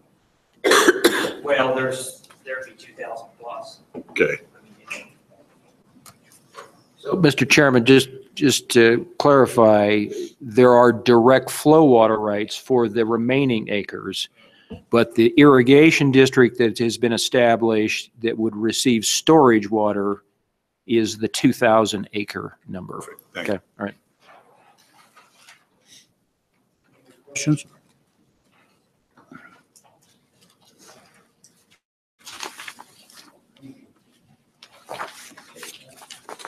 Thank you very much. Mr. Chairman, the next project amendment is for the Small Water Project Program for rehabilitation. And as you can see in the analysis, looking at the bottom of the page, that has been the historical usage or appropriations made for small water projects, going back to 2012. You can see that it's been running $300,000 per year type of number. The current funds available, $401,000 and some change in that fund. And my request is that we increase that appropriation with an additional $100,000 through this amendment. That would give us a balance of $501,000 going forward. I believe that will be adequate, at least certainly for the next round of projects. Questions? Questions for Harry on the small water projects? Commissioner Bud Fallon. When are the applications due for the small water? Chairman, Commissioner Bud Fallon, those applications are due December 31st, or maybe January 1, but one of those 2 days. Yeah, end of the year. Mr. Chairman, I do have another question. On the chart that you gave us, you have a minus 200,000 and 214. Can you remind me what that was? So, Mr. Chairman, that involved, with the Small Water Project Program starting back in 2002, the program was authorized, an appropriation was made. As those appropriations were made or were drawn down, we supplement that with an amendment to put additional dollars in the program. And then I believe it was 2014, it would have been 2014, what we had was a scenario of the old legislation having funding in place, and then we were reauthorizing the program with the same statute but going forward, and that had the old funding had a reversion date on it, and so that money was left to revert. And I believe that's the reason that we had a negative out of the program. Commissioner Mr. Chairman. Geis. under Friedenthal's rule, he did not like little water projects. So he told us to shut the funding off. So we just had what was left in the account to use up. And then when Governor Meade came in, why then he liked small water projects. So then we got to refund more water. It was in conjunction of reauthorizing the program that there was some funds left that were reverted as a result of that. Went out and then it came back in, I think is. Under the new basically- program. Yeah. Representative Larson. Mr. Chairman, thank you. What are the dollar amounts like for each little project? There's a maximum and such? So small water projects are defined as a project where the total cost does not exceed $135,000. And Water Development provides a 50% grant up to a maximum of $35,000. So we see the whole gamut of projects that could be $5,000 or $10,000 in value on up to the $135,000 value. Just depends on the particular project. Do materials grants on small water, and how do you do it? Chairman, we have done that. And the way the program works is projects approved. It is a responsibility of the sponsor then / landowner that may be benefiting from the project to go out and execute the project. That may involve, some engineering, and then ultimately hiring of a contractor. In a couple of instances, we have had requests from the actual rancher to construct the projects themselves, and then they have submitted invoices for the materials. So it functions a little different than our big program, but in essence, if they went out and bought 2,000 feet of 2-inch pipe, they have the invoice for it, then we would reimburse. Representative Larson. Mr. Chairman, is there a max that you do in a total project? Is it like 50-50 in that? So yeah, the grant is a 50% grant of eligible costs, not to exceed $35,000 in value. So you could do a $70,000 project and receive $35,000 reimbursement. But if you do a $135,000 project, you still are only going to get $35,000 in reimbursement. And I would say, Mr. Chairman, if I could, this is where the conservation districts have been able to use our funding and then leverage that against other funding sources. It could be Trout Unlimited, it could be NRCS.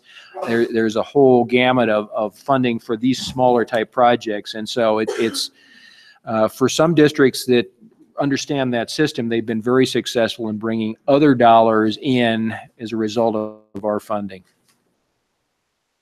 Representative Larson. I need to ask this question. If Savory Creek divided their project into maybe 2 projects, would they be funded that way? We have, Mr. Chairman, Representative, we have funded a number of small water projects in that district, sponsored by the Conservancy District. And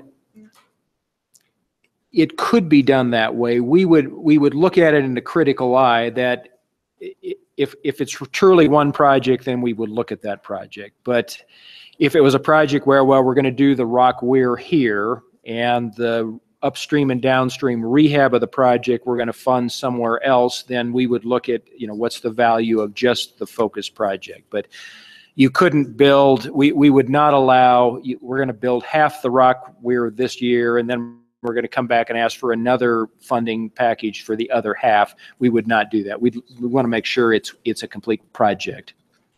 Okay. Any other questions?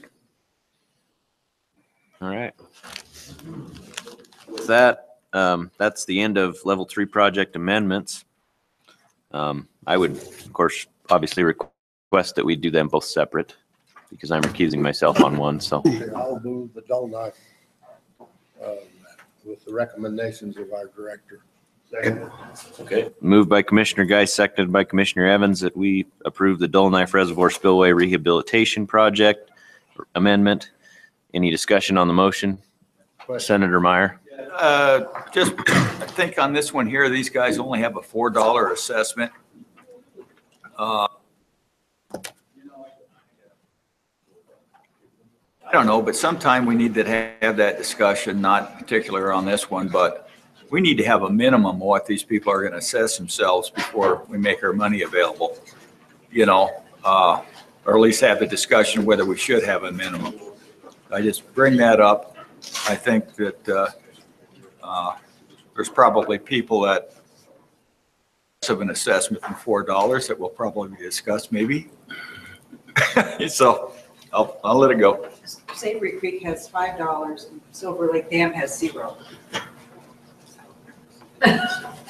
There we go.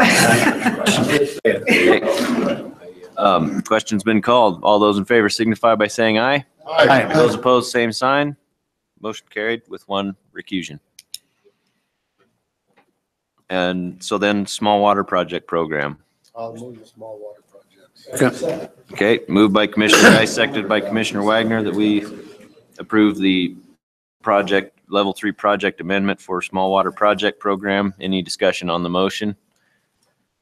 None. All those in favor signify by saying aye. Aye. Those opposed, same sign. Motion carried. Okay, level 2 projects, Harry. But yes, what? Rod was second. Chairman, under tab H, then we have the Big Laramie River Oasis Ditch Diversion Rehab. This is a project, main diversion structure and head gates made up of a rock weir, large concrete structure. And I would refer you to the pictures. There's 3 gates associated with this. Refer you to the pictures in the recommendation to get a better sense of the scope of this diversion ditch, or excuse me, structure. Fairly large structure. Its structural integrity is really subject to question. They're having functioning issues with it. So they are requesting a level 2 study to look at the actual rehab requirements of this. Estimated cost of the study, $95,000. Go ahead. I'm Brian Wilson. I'm one of the commissioners on the district. Appreciate you considering this project. And questions you have. Questions for the sponsor? All right, don't see any questions, so thank you. Mr. Chairman, the next project then is the Hanover Irrigation District Bighorn Flume Replacement. This is another older structure, carries a significant amount of water across the Bighorn River. If it were to fail, there are over 13,000 acres in jeopardy. I would refer you to the picture in your recommendation so you know what structure we're talking about. It's a fairly large bridge structure. There's been some preliminary estimates with regards to repair on the order of $729,000, to total replacement with a value of $2.28 million. And the sponsor, as well as the staff in my office, we feel it's appropriate that we do a feasibility study to look at all of the alternatives with regards to either replacing or repairing the structure, because it is such a major structure. So budget for that $65,000. Stand for questions.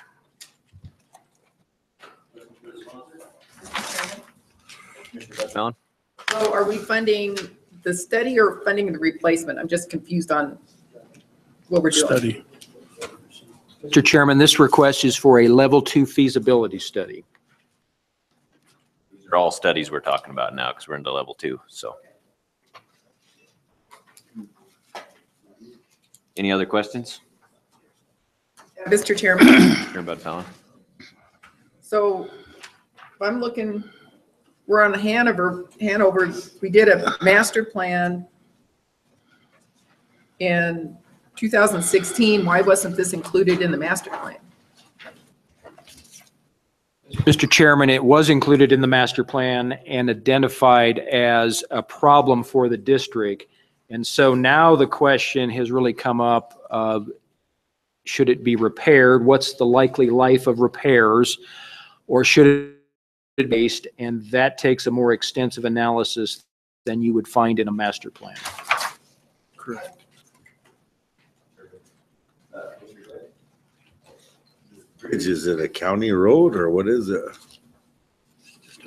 It's just some planking on top of the flume that canal personnel can get across with the light pickup and such.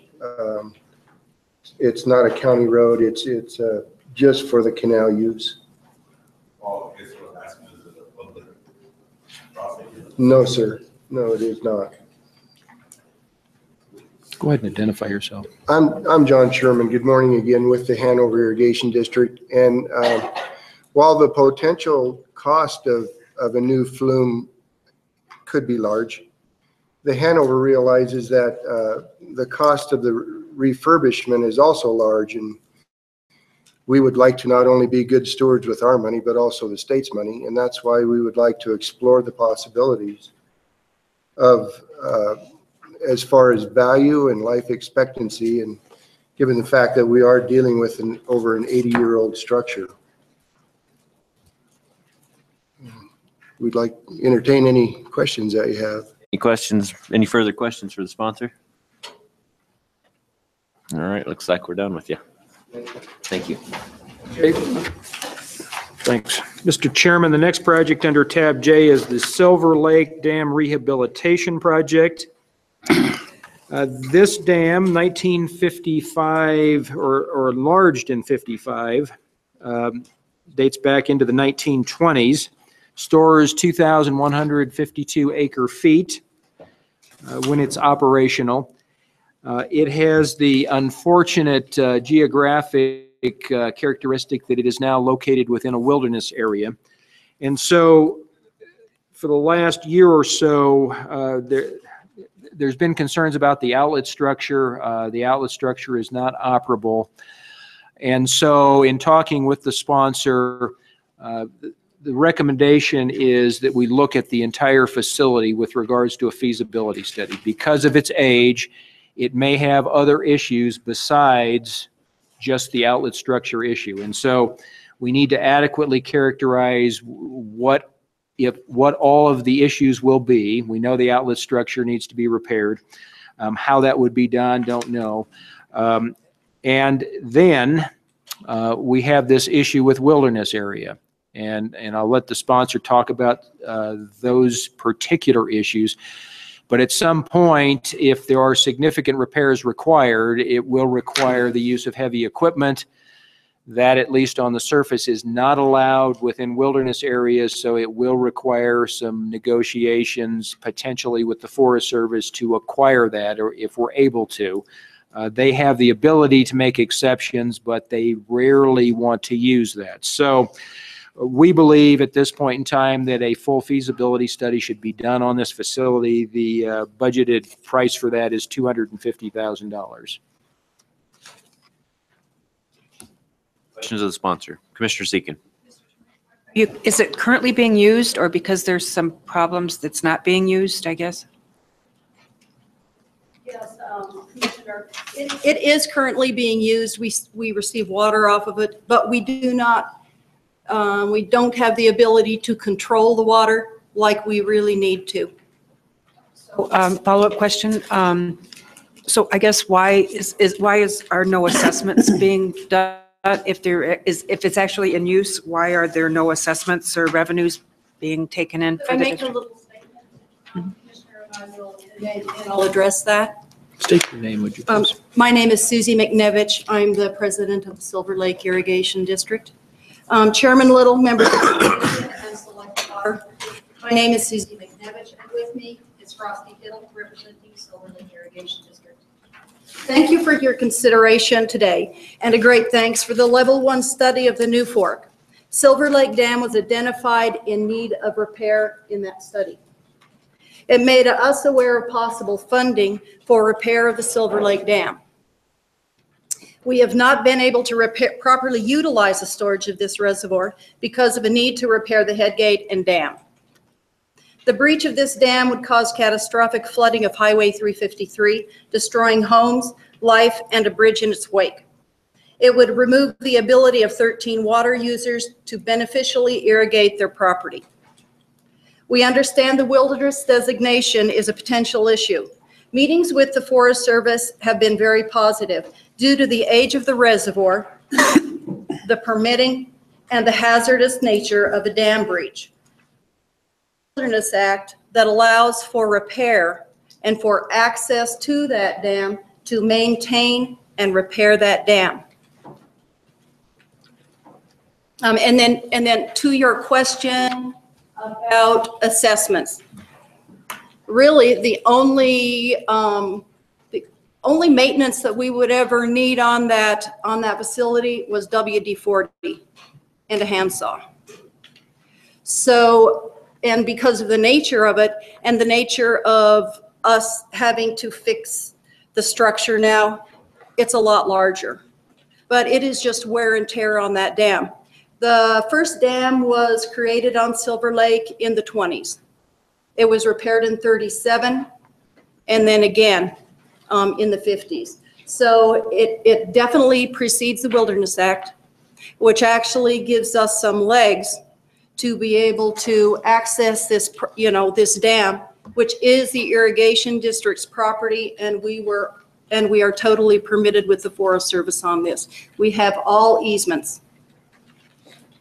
So thank you again for your help and for your consideration in this project. It's very important to a number of people.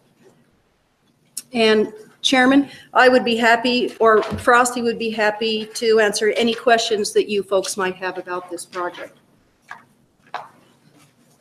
Mr. Bettis? Yeah, thanks. I went over and met with Susie and Frosty and Andrew. We talked about the project. They indicated to me at that time that they had this special land use permit for the structure, and that there was an access issue probably with the Forest Service. At that time, I didn't know exactly what was going to be done in this feasibility study, but I guess where I'm at here is that I have no idea how much of the $235,000 is due to the fact that we can't get access, and how much it would be if we could get total access in order to do a regular feasibility study. To me, I think this is a unique project. I think I'd be willing to support it, but right now, until they can get access enough for us to do a good feasibility study, I'm not sure that the taxpayers ought to incur that cost. I think some of that cost ought to be incurred by the sponsor. Now, I understand from talking to these guys, it's kind of a chicken and an egg deal. And I don't quite know how to address that. But I think for us to intervene in them getting access for us to do the study that's being done with taxpayer dollars, we need that access in order to do a thorough, I think even a feasibility study. Because if you look at the original application, they talked primarily about the head gate and the discharge structure, and that's kind of grown out to the whole dam. And for me, it's kind of hard to see with the pictures what needs to be done, but there's vegetation growing on the dam. There's all kinds of other things, and I'm not sure about the integrity of the core and whatever. And they've indicated, at least to me, that the Forest Service wants an exact laundry list or design of what we're going to do before they're going to grant access. And I don't know that we can get that, number one, or I guess the other part of that is, I guess we could max it out, and then if we end up doing less, maybe we're good guys. I don't know. But I think at this time where I'm at is until we can get access to even do a good feasibility study, I think we need to put a hold on this money or something and let the sponsor work with the Forest Service and get some kind of a access agreement. And then we can do a thorough feasibility study and see what happens from there. I don't know if it's going to take, like Harry said, a road getting in there or what it's going to take exactly to repair it. But where I'm at right now, I'm not sure that needs to be incumbent on the taxpayer. Sure.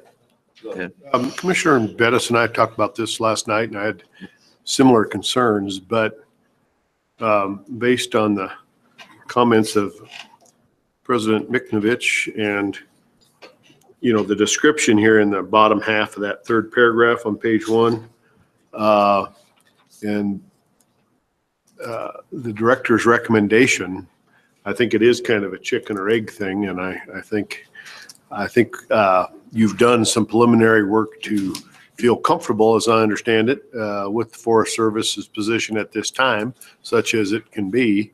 And I would think we need to go forward with some planning to get further and to accomplish what Nick is concerned about, which is the access agreement. But I had the similar concerns, but I'm comfortable with what you presented today. I'd just like to follow up. So if we were to do a feasibility study and came up with a plan and they let us get in to do a good feasibility study, how would you accomplish financially your end of any kind of repairs since you have basically no money? Because what's your plan or what's your thinking? I know that we're kind of early on in the process, but has your district created a plan for that? We would definitely be able to make assessments. We just haven't made assessments in the past because we really haven't needed the funding to make assessments. Thank you. Mr. Chairman, one aspect of the feasibility study is a detailed and comprehensive cost estimate. From that, we can then develop what the funding package will be, grant, loan, and with that loan amount, then the district would have the financial information that they need to know of where their assessments would have to go if this project goes to construction.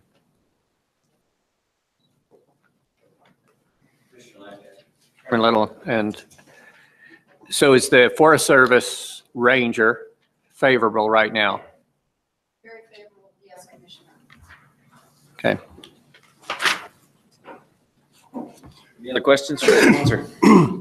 I just have one, Mr. Chair. There's never been any assessments per CFS on this water use ever on this dam. Is that correct? Yes. Yes, yes, Commissioner. There were water assessments in the last reconstruction of that dam. And so that reconstruction was finished in 1955. It cost $15,000, and that was totally paid by the water users. And then after the debt was paid, the assessments went away. No, it was no debt. They just paid it up front.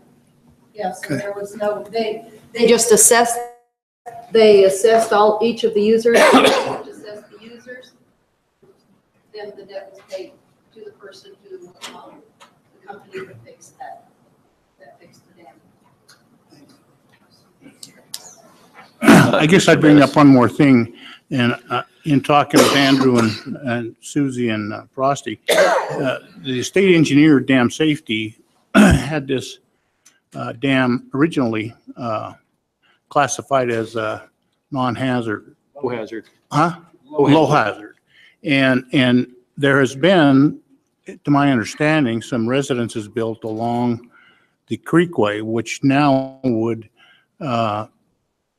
possibly reclassify that. And I don't know if you've got that reclassification or not yet, Susie, but this may be another aid, I think, in helping these guys get something done with the Forest Service, at least from what I can understand. Now, I don't know what the Forest Service's position is, but That's my understanding. And I guess with that, I'd make a recommendation, or I'd make a motion that we hold funding on this until such time as we can get an access agreement with the Forest Service to conduct a proper feasibility study. Moved and seconded moved by Commissioner Bettis, seconded by Commissioner Suker, that we table this project. The discussion, Karen, go ahead.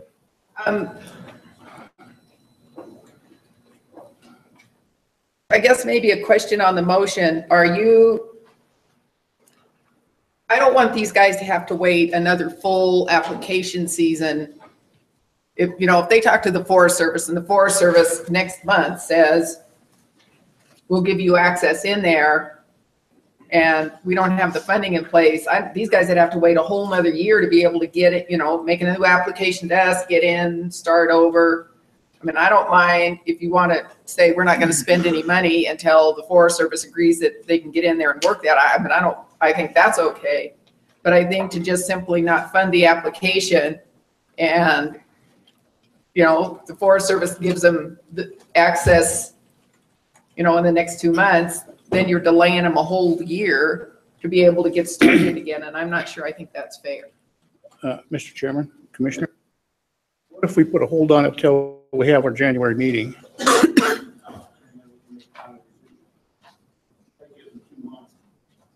It helps. I don't know if it helps or not, but.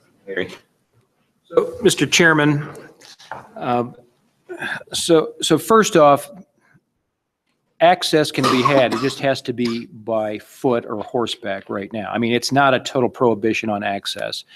But the commission has the control. If the funding is put in place, then you will go through the selection for an engineering consultant. And the consultant then is going to bring forward a plan of what he or she needs to do with regards to an adequate feasibility study for the structure. And I think at that point in time, that's when you can have a good conversation with the Forest Service that says, here's the engineering consultant, here's the access, type of access we're going to do, here's how long it's going to be. And at that point in time, if the Forest Service says no, the project can't go forward.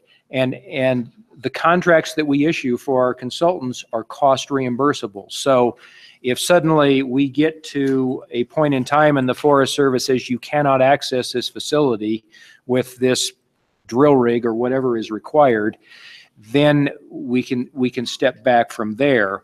But I agree with Commissioner Bud Fallon is if you don't put it in the bill, we will be having this discussion next year, and I'm not sure the Forest Service will say, well, I think what they will say is, well, you need access. Well, tell us when, tell us what kind of equipment you're going to need, what are you going to be doing in the wilderness area? Those kinds of questions will be asked, and that takes time. And I think as some of the comments have indicated, this is a structure that is in distress. It's probably going to be reclassified as a high hazard facility, and that helps with regards to dealing with the Forest Service. But to not fund it just means we're going to be talking about it next year at this time. Sure. Commissioner Evans. Yeah. For the reasons I've already stated, I just think access permission is a process. It's not a black and white gate that opens and shuts. We fund the planning for dams and reservoirs all the time. And we don't say we want to make sure that, the federal government is going to allow, this dam to be built in the end. I mean, it's a process. You're not sure on some of these regulations and some of these governmental entities' permissions. And so money is spent with an expectation that we'll meet those hurdles, but you can't be sure. And I think it's the same thing here. I think the motion really ends the project, because if we have to wait for access from the Forest Service before we can go forward with expenditure any money, I just think the project ends. So I'm going to vote no on the motion. Commissioner Bettis. I guess I would disagree with Commissioner Evans. I think that we do access, we do feasibility studies all the time, but we have access to do them. And I don't know how much of this budget is inflated because of the fact that we don't have access. But I'm sure there's a portion in there. We just had one done for $95,000. Now, I agree it's a total different project and everything like that, but there has to be some costs associated with that, and I don't think the taxpayer ought to pay for that. If the sponsor wants to pay for that, I'm okay with that. If they want to, I think they should be the ones that take the onus on getting the access so we can do what they've applied for us to do. Now, I'm sympathetic to what Harry says about the funding, and if it's a total reimbursable thing, maybe we can put it in the funding package, and if we don't use it, we don't use it. But I guess where I'm at is I'd rather have the access before we expend it, and maybe we put a hold on that. That way it I think covers what Commissioner Evans was talking about. Is that a realistic request, Harry, or what do you think? Mr. Chairman, Commissioner Bettis, I think if you insist that access be granted before we have an engineer, before we have a plan, I think it will be problematic in dealing with the Forest Service because they want specific details of what you're going to do, when you're going to do it, and that can only be provided by the engineering consultant that will be doing the work, and they have to be on board to do that. So I really think it makes the negotiations easier with the Forest Service, and I think we'll ultimately, well, I believe that we will prevail in terms of being able to get access. But I think it's going to be much more difficult, if not impossible, if you just say, we'd like access, and the Forest Service is going to say, what are you going to do? And we say, well, a feasibility study. Well, what does that entail? I mean, that's how the discussion goes. And I understand that, but instead of doing something as intricate as what you're saying, can't you just give them a laundry list that says, we're going to examine this, we're going to do that, we're going to do the core, we're going to do that, and it might take this type of process, rather than going in there and actually doing it. Because where I'm at there, what I don't want to happen is for us to do this feasibility study and say we're doing one thing. Then when we get to a level 2, the game has changed because of what the Forest Service has done. And that again is going to be a cost that's over and above what it should be because of the access thing. The Forest Service is going to be very specific in their questions about what kind of equipment, how long, and we cannot answer that unless we have a consultant that's brought the work plan forward. That's the difficulty I see.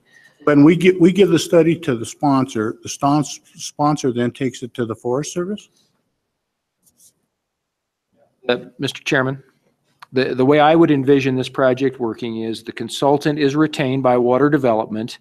The consultant will then develop the work plan, which will be very detailed, and that will be submitted to the Forest Service on behalf of the sponsor, and that negotiation or discussion will go forward. But at that point in time, the Forest Service will know whether you're planning to drill cores in the dam in August or September, or,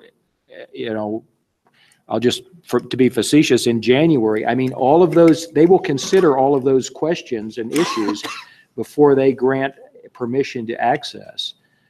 And then take the lead in this thing and negotiate with the Forest Service? Mr. Chairman, it will be Water Development Office staff, it will be the sponsor, and it will be the consultant that will participate in those discussions with the Forest Service. That's part of bringing this project forward. That's what I was saying. The control of the money is in the Director of Water Development. All we're doing is appropriating the money there if they see fit to use it. They don't have as measured. Representative Eklund. Got a question and also comment on it. I'm not sure that individuals going up against the federal government are going to know what questions to ask or how to deal with them. Water development has that expertise. We're doing it all the time. The question I've got is, have we ever done it, done anything in the wilderness, repaired a dam or structures in a wilderness area before? Chairman, I'm not aware that we have done projects in the wilderness. I will turn to Barry. Not aware of this, but again, it's an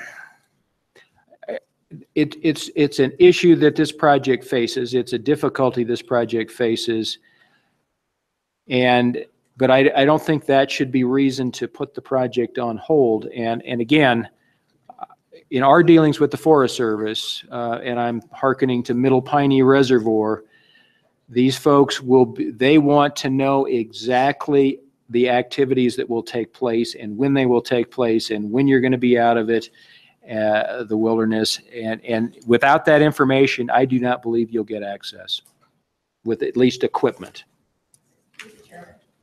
John? In answer to Representative Eklund's questions, I don't know whether water development has ever done this stuff, but it does happen.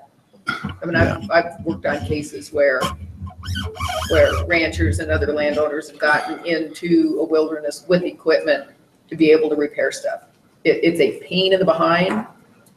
The agency is difficult to get along with, but you can do it. You have to demonstrate need, which is part of what I see this feasibility study is. You have to really demonstrate a need, and you have to be very specific, almost to the effect is I'm going to drive my truck in on Tuesday and out on Wednesday. I mean, they'll give you a special use permit and it will be ridiculously detailed. But that's the federal government. That's not these people's fault. That's the way the agency works. So I guess my question is my question for Nick and for people who are concerned, are you just concerned that they're going to spend state money on the access portion? Is that what you're? What I'm saying right now is is? I'm not even sure we can do a good feasibility study by riding in there on horseback, because if the core of the dam's bad, the spillway's bad, there are a number of other things. I think you need to get some kind of drilling mechanism in there or do whatever you need to do to get that done. What I'm saying is sponsor needs to get us access in accordance with their special land use permit to do the feasibility study. We may end up being at $235,000, or we may end up being at 95. But I guess where I'm at is that I don't know that that's incumbent on the taxpayer.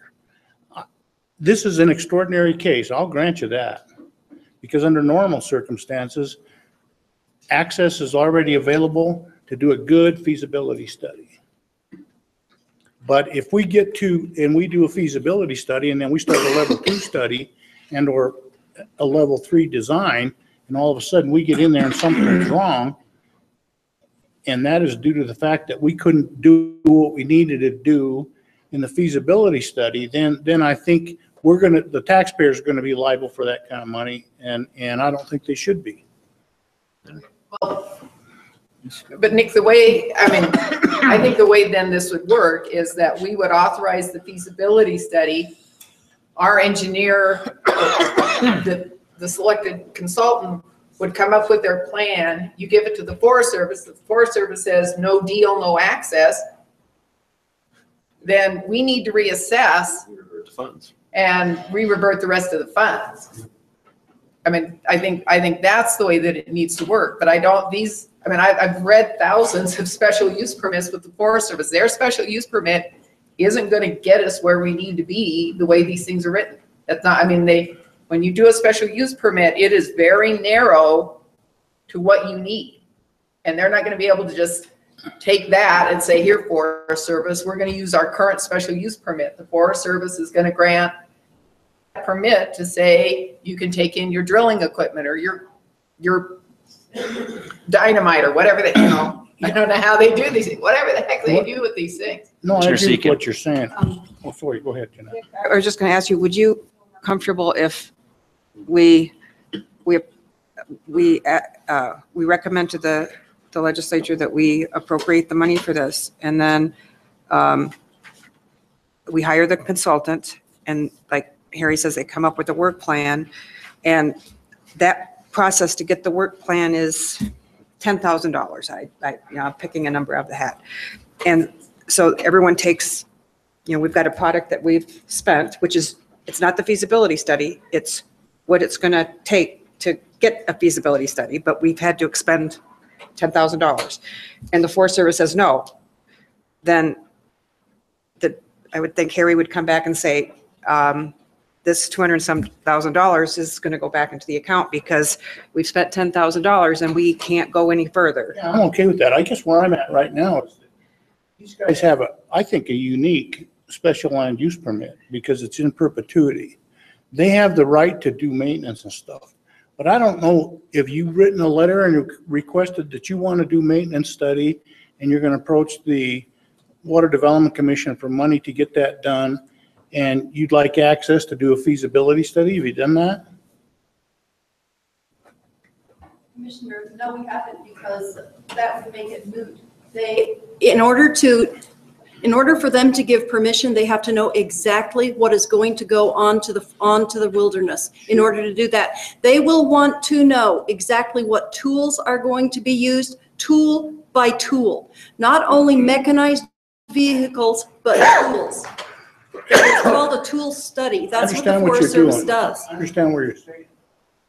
Yeah, you don't know that because they haven't written you anything formal. All this phone call business is good. But I think when you write a formal letter and ask them to make a decision on what you'll need and they give you a letter back, then that's something else that we can say, okay, here's what they're going to require. It doesn't work that way. It doesn't work that way. No, It doesn't work that way. We have to go in, we have to go in with an application for services. A special one. It doesn't matter. I'm Okay, telling you, okay. this is not the Okay. same. All right, I made a All right, motion. If let's- we don't vote on it, the we can. motion, they're calling for questions, so I think we should just go ahead and vote on this. All those in favor of the motion signify by saying aye. Aye.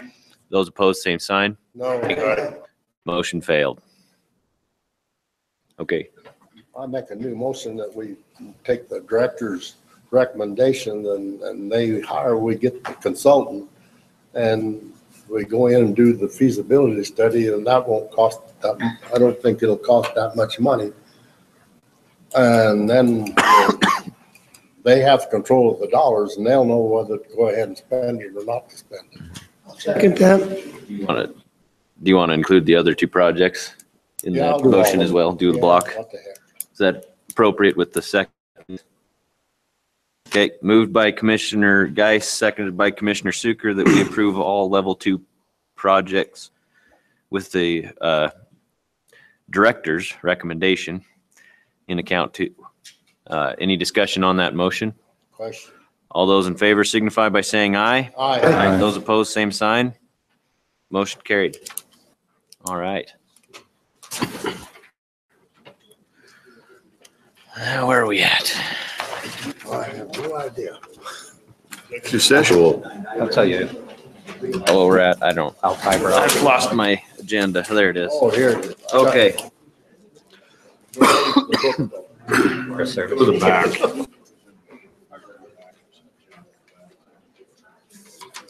One of these deals. It will take 4 hours. Grizzly bears, weed, canisters. I X'd it out. Bear Where's the small? Those forests. Years. What do you do this guy? Where is the person to decide what it is?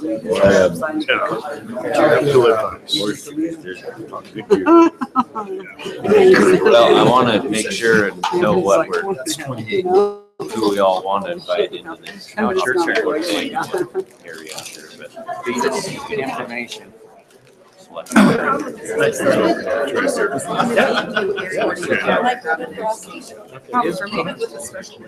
Well, it's an essential project, and certainly for the water development. I have no idea. You can take it. No, that's yours. This is all my crap.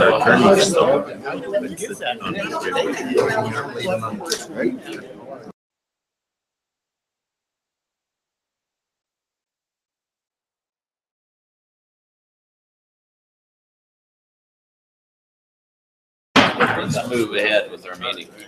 We can get out of here. Yes. Okay, Harry, the next item is an executive session. Do we need to invite anybody, or is that just a commission? Mr. Chairman, I would recommend that it be the commission, certainly Daniel, your Daniel, of attorney, course, yeah. and myself, and of course Katie, Josh, but no one else. Okay. We have a motion for that, to that effect? And Mr. Let it Chairman. note that it's for legal advice. Thank Yeah. you. The motion is to go into executive session I'd like for legal to advice. say one of them is, it's up to Why you. are we having, It's up to you. why are you having Josh stay without select water? I misspoke. You are correct. Josh is not needed.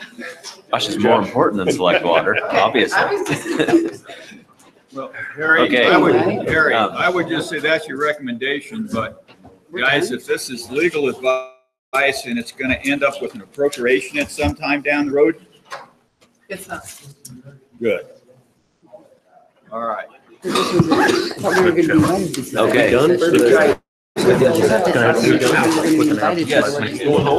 No.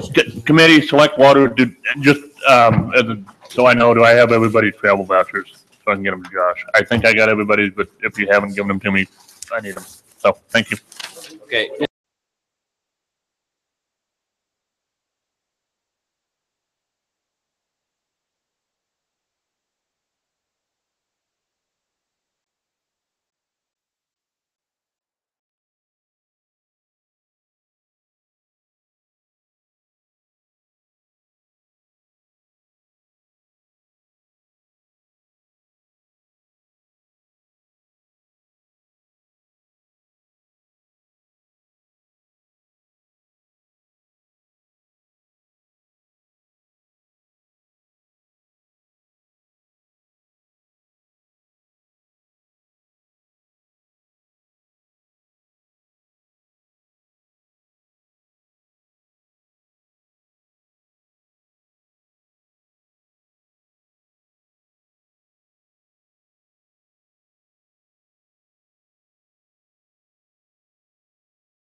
proxy, so be prepared. People, And we can pretty much do whatever we want and you guys can't say anything. Baumgars. It's pretty good. It's. I have a long it's memory. Go ahead and do similar what you please. to, Okay, or is everybody here that's gonna be here? What do you say? Yes, sir. Okay. Yep. With that, we have a request for Attorney General opinion. Would anyone like to make that motion? Chairman, I'd like to make a motion. Following question. Does Article 16, Section 10 of the Wyoming Constitution permit the Water Development Commission to fund water projects that aid private entities without an exchange of adequate consideration, i.e. benefit to the public? Second. It's been moved by Commissioner Seekins, seconded by Commissioner Bud Fallon, that we send that question to the AG for an opinion. Any discussion on the motion? Question. All those in favor signify by saying aye. Aye. Those opposed, same sign. Motion carried. Karen?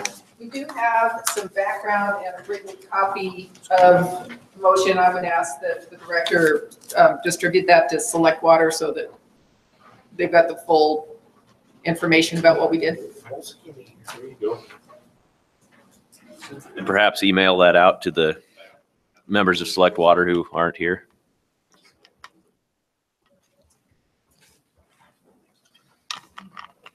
I have a copy. We're working really hard Right on behind the you. surprises. Two more to come in. So Surprises. Yeah.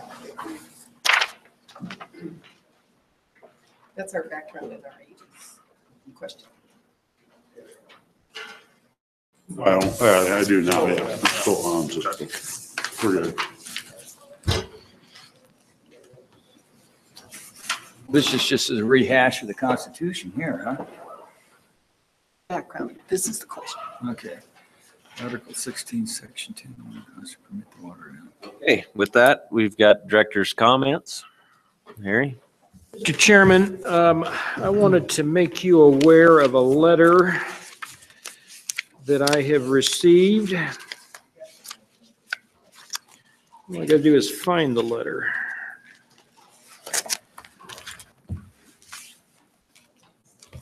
So let me give you a little bit of background. The Pioneer Canal Lake Hattie Irrigation District, which owns and operates Lake Hattie for irrigation purposes, has been involved in some litigation for several years now with landowners that own land in and around Lake Hattie.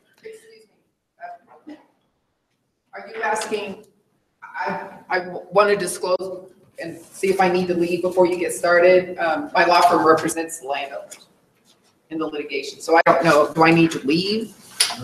I don't want to. We're not voting on anything or anything. So Okay, you're I just fine. wanted to raise, there's a conflict, you want me, okay, all right. So, Mr. Chairman, Okay, I just put it on the record, I am not. listening. okay. All right. This litigation really revolves around, as I understand it, and the state is not party to litigation, that when Lake Hattie is full, the water inundates land that are privately held. And there's a dispute of, does the easement for the reservoir extend onto these lands or not? And so that litigation continues. And the crux of this letter is that because of the litigation costs that the district has incurred, that they are seeking from, in the letters addressed to me, Water Development Commission, let me read to you. What they are seeking is your agency in waiving loan payments to the commission for 2017. And that's really kind of the crux of the letter. So I'm working with Daniel and my review of the statutes. There are a couple of scenarios where water development has the ability to defer payments with some qualifying conditions, and those do not apply in this particular case. So what I am intending to do is to respond back to this letter and say that with regards to this scenario, the commission does not have the authority to waive any loan payments, and those loan payments are due and payable. The payments are due December 1st, so I need to get that letter out to them soon. But they've asked that you not defer, but to waive those loan payments for 1 year. And again, my review is you don't have that authority. These are loans that they took out with pledges to pay water development. Where that goes from here, I don't know. I will tell you that they have 3 loans relative to Lake Hattie currently, and the total payment that's due this December would be about a principal and interest will be a $39,500 loan payment in round numbers. So again, my intent is to respond and say that we are not going to waive those payments, that in fact there is not authority, but you may ultimately have questions. Senator Meyer. I'm trying to remember, Harry. I thought that the Horse Creek Conservation District had some payments or part of their debt waived or reduced, or I don't know whether it was just modified, but I had thought that there was something that was actually taken off the books in some of the payments that they owed the state. And I don't know whether that was from the legislative appropriation when they did their dam rehabilitation, or whether it was that I'm pretty sure you guys administer, but it was a legislative act that gave them that money, I believe.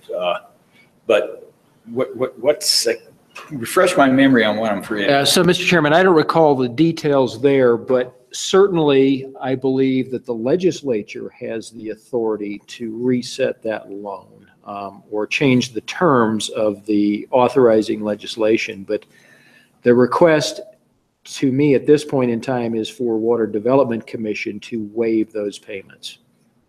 And so, but yeah, I think I think the legislature has done that on other projects that have been loans that some have been forgiven at some point in time on various projects, but not often, but it would take legislative action. Yeah, Mr. Chairman, here, if you could dig back in the archives and get that timeline and that dollars in and out on that project, maybe that might bring it to light, because I don't recall the legislature actually doing it.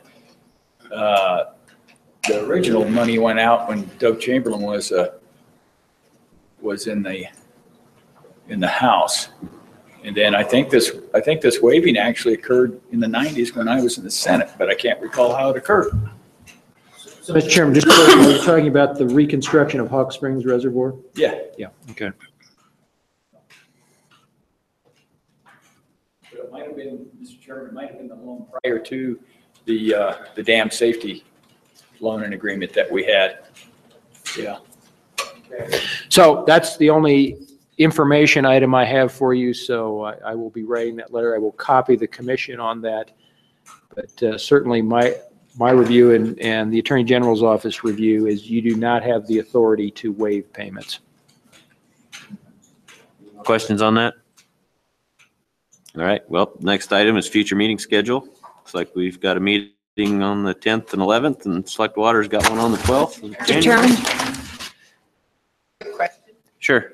At our last special meeting, we made what I think are some significant changes to our rules and operating criteria that I think are really good.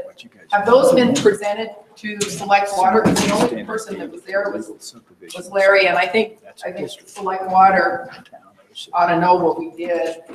Are those rules like finalized? Do we have a summary? I mean, we did a lot in response to what you guys were concerned with, and so I just wanted, I don't know how we let them know that we acted and did really good things in that marathon session. So, Mr. Chairman. Good, Harry.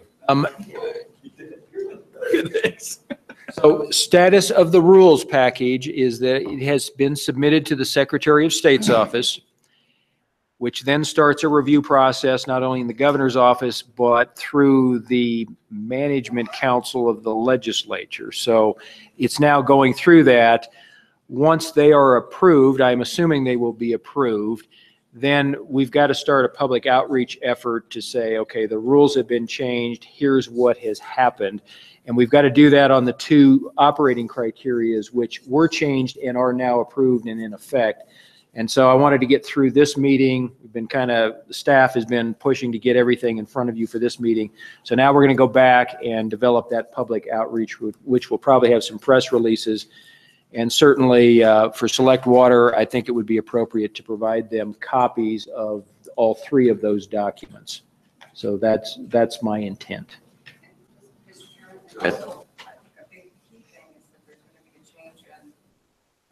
Scheduling so that, and Harry, I guess maybe you should explain that we're going to do market-based bidding where there's not going to be a budget presented. So maybe you need. So Mr. Chairman, this is really based on a proposal that Senator Hicks brought back in August. So I know some members are familiar with it, but for level 1 and level 2 planning studies, the application date will now move up to March 1st. Once applications are received, then the commission will review those and determine which projects they want to move forward. Those projects that move forward, we will immediately go into consultant selection. As part of that selection process, cost proposals are required of the consultants. The consultant will be selected. And with the selection of that consultant, their cost proposal will then become the basis of the appropriation request to the legislature. It will then be reviewed by the commission at their November meeting.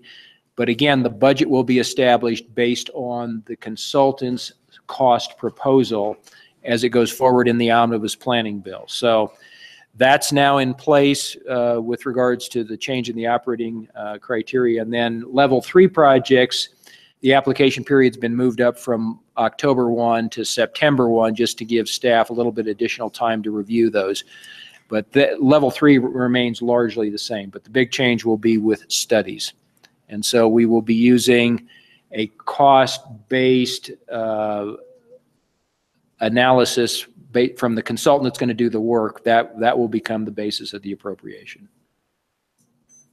Barry's got this really cool chart that I'll bet. Right here, he handed it to me. Timeline. I've got a couple questions just on how we're doing things procedurally, and I agree with what you've done. I think it's good. Why aren't the communications being a lot quicker with us, what's happening and going? And that goes even back to like this executive session. And I'm happy to go out in the hallway. But on the question you just asked, why in the world aren't we having the debate all together and doing it rather than going the other way? It's only a matter of time until a rule change comes down, whatever it be like this, that you get the select committee that comes back out and tries to change it by statute. And that's not our intent. Our intent is to work together and work together closely. And I think it's inevitable. You're going to end up with, at some point in time, a head-to-head with the commission and the legislature that they statutorily change. And then you guys are, not to put it in nicer terms, butthurt because we jumped over the top and did it wrong, which we've already done at least once. So let's find a way that we do it a lot closer together rather than us coming back and saying we disagree with you and we're going to fix it the hard way. It's a comment more than a deal, but I think it's inevitable till this happens again. Is you guys and then you hump up and say, well, you guys can't do this to us. I mean, I've been there with Karen. You can't do this to us. Why are we here then? Well, the whole reason we're here is so we work good together. I think we really should come up with a process that makes these communications smoother and quicker so that we don't get conflicts. Mr. Chairman, I agree with the open communication, but it's a two-way street. I get it. Well, and what we were just discussing, what Harry is just bringing to you is 2 weeks old. So you're getting it pretty quick, really. So I knew about it because I talked to Hicks about every day, so. So we're giving it to you as quick as we can. And stuff, so. With that, any more questions? Opening on the process, there's some things that I've been railing on for a few years, and if we can't get the commission to fix them, I'm going to try to fix them legislatively, and those are the things that I've railed on today, and that's not putting enough money on the ground on these small water projects and spending it all on studies. I'm tired of it. I've been here for the last couple of years just holding my hand up and bitching about it, and nothing's going on. So that's I'm at the end of the deal there. Well, let's see what other one. Ownership. Yeah, assessments. You've got people coming in here. Remember, I was sitting in the middle of there a couple of years ago, and I just almost lost it when somebody came in and they wanted all of this money, and they only assessed themselves $4 and felt like we should give them everything. And I'm going, wait a minute, folks. Let's have a policy that has a minimum. So that's something that maybe it needs to be legislatively done with your guys' input. Are we okay doing it that way? So you guys don't have to bear the whole brunt of the being the bad guy. That we work together, we put something in policy legislatively. Is that okay? Can we work together on that one? Mr. Chairman, I want to say that you're not the only one that's been bitching about studies. I mean, I've been on here 7 years. I mean, you're looking at almost this entire commission who's had the same concerns. But the changes I think we've made have been thoughtful and like we've turned a corner. I'm certainly not thinking we're at the finish line by any stretch of the imagination, but we've made some significant changes, and that we don't have cookie cutter watershed studies. I'm hoping we don't have cookie cutter level 1 studies anymore. Because, that pisses the rest of us off just as much as it does you. But yeah. Okay. Well, Mr. Chair, I think that I'm in agreement. We've made some progress together. I think we've done some good things. But on those 2 issues, I hope that we can work together, and maybe we do it legislatively so you guys, as the good representative from the Bighorn Basin said, you're not just the bad guys. So if anybody gets mad, they've had an open opportunity through the whole process to come here and discuss it with both the commission and the legislators. And we'll try to bring that forward in January. And if you guys got any inputs on it, talk to me or Hans or Logan or anybody, and we're going to try to get something wrapped up that hopefully you guys, with a little bit of your input, with certain purposes that we all want to try to move toward. It's not going to be the finish line. There's no way. There's too many things there to talk about to get the finish line. But those are things that, gosh, I want to make sure that we get them done this year if we can. So, Mr. Chairman, is Select Water meeting with us in January? They can come. But and we got it to where Select Water, I don't know what they've done now, but you got paid per diem to come, not a salary to come down for that workshop, but they get paid per diem and mileage to come to that workshop. That's the way it's been forever. Yeah. Quite a while, because I was the one that went to the management council to make sure we got it, because we didn't get paid for coming, so they wouldn't come. The way it works, our December, January meetings are not joint meetings, but usually most of Select Water shows up to our workshop and then also to our regular meeting, and then they meet the next day. So we're Wednesday and Thursday, and then they're on Friday. So it's not technically a joint meeting as like this one is, but usually everybody's there. But they come and sit in to all of our debate and how we finalize it, and they get paid to do that. Okay, well then, Mr. Chairman, I would request that either on our agenda or on their agenda, whatever you guys want to do, we take up the issue of whatever Kurt just said. Yeah. Minimum. On the workshop. Yeah, I don't know what else is in the workshop, but we can talk about these meetings, but I think if we schedule a discussion and we have the discussion and then the discussion is over and we move on. And I just pick a day when we're all going to have the discussion, and I don't know how the discussion's going to go, but so let's Mr. move Chairman. some of this stuff off the table so that we don't keep griping about it every time. Yeah. I'm getting one draft request to Josh, and I'll have Josh send it out to Harry and all of the commissioners, any communication, so it's a complete open file to you guys. Any of the work product or whatever that goes in a drafting process. And I'm going to be working with Dave here and Dan on minimum tap fees and minimum assessments. And so we'll send that out. Are you guys okay with that?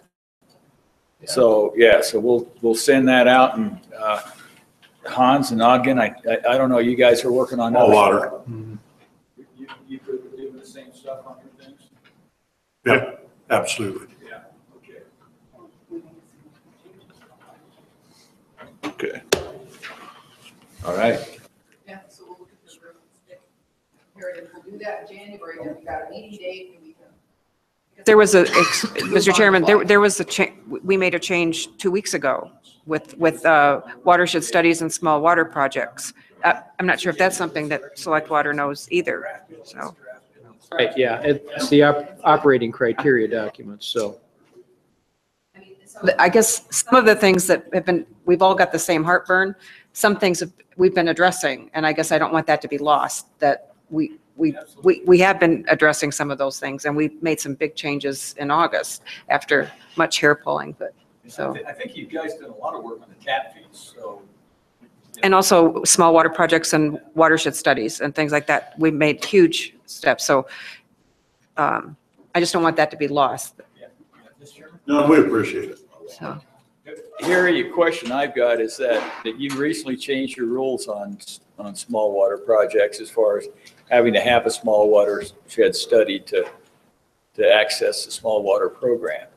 But you said that you had to have, you still had to have something as far as the public benefit had to be demonstrated, and met with the conservation districts the other day in my area, and they had a concern that they didn't know exactly what public benefit was. We've been struggling with that in the legislative thing. If we're going to give our conservation districts and the local folks some guidance, we're going to have you flush that out a little bit more in a memo or something, so they know what hoops they need to jump through to provide that public benefit hurdle.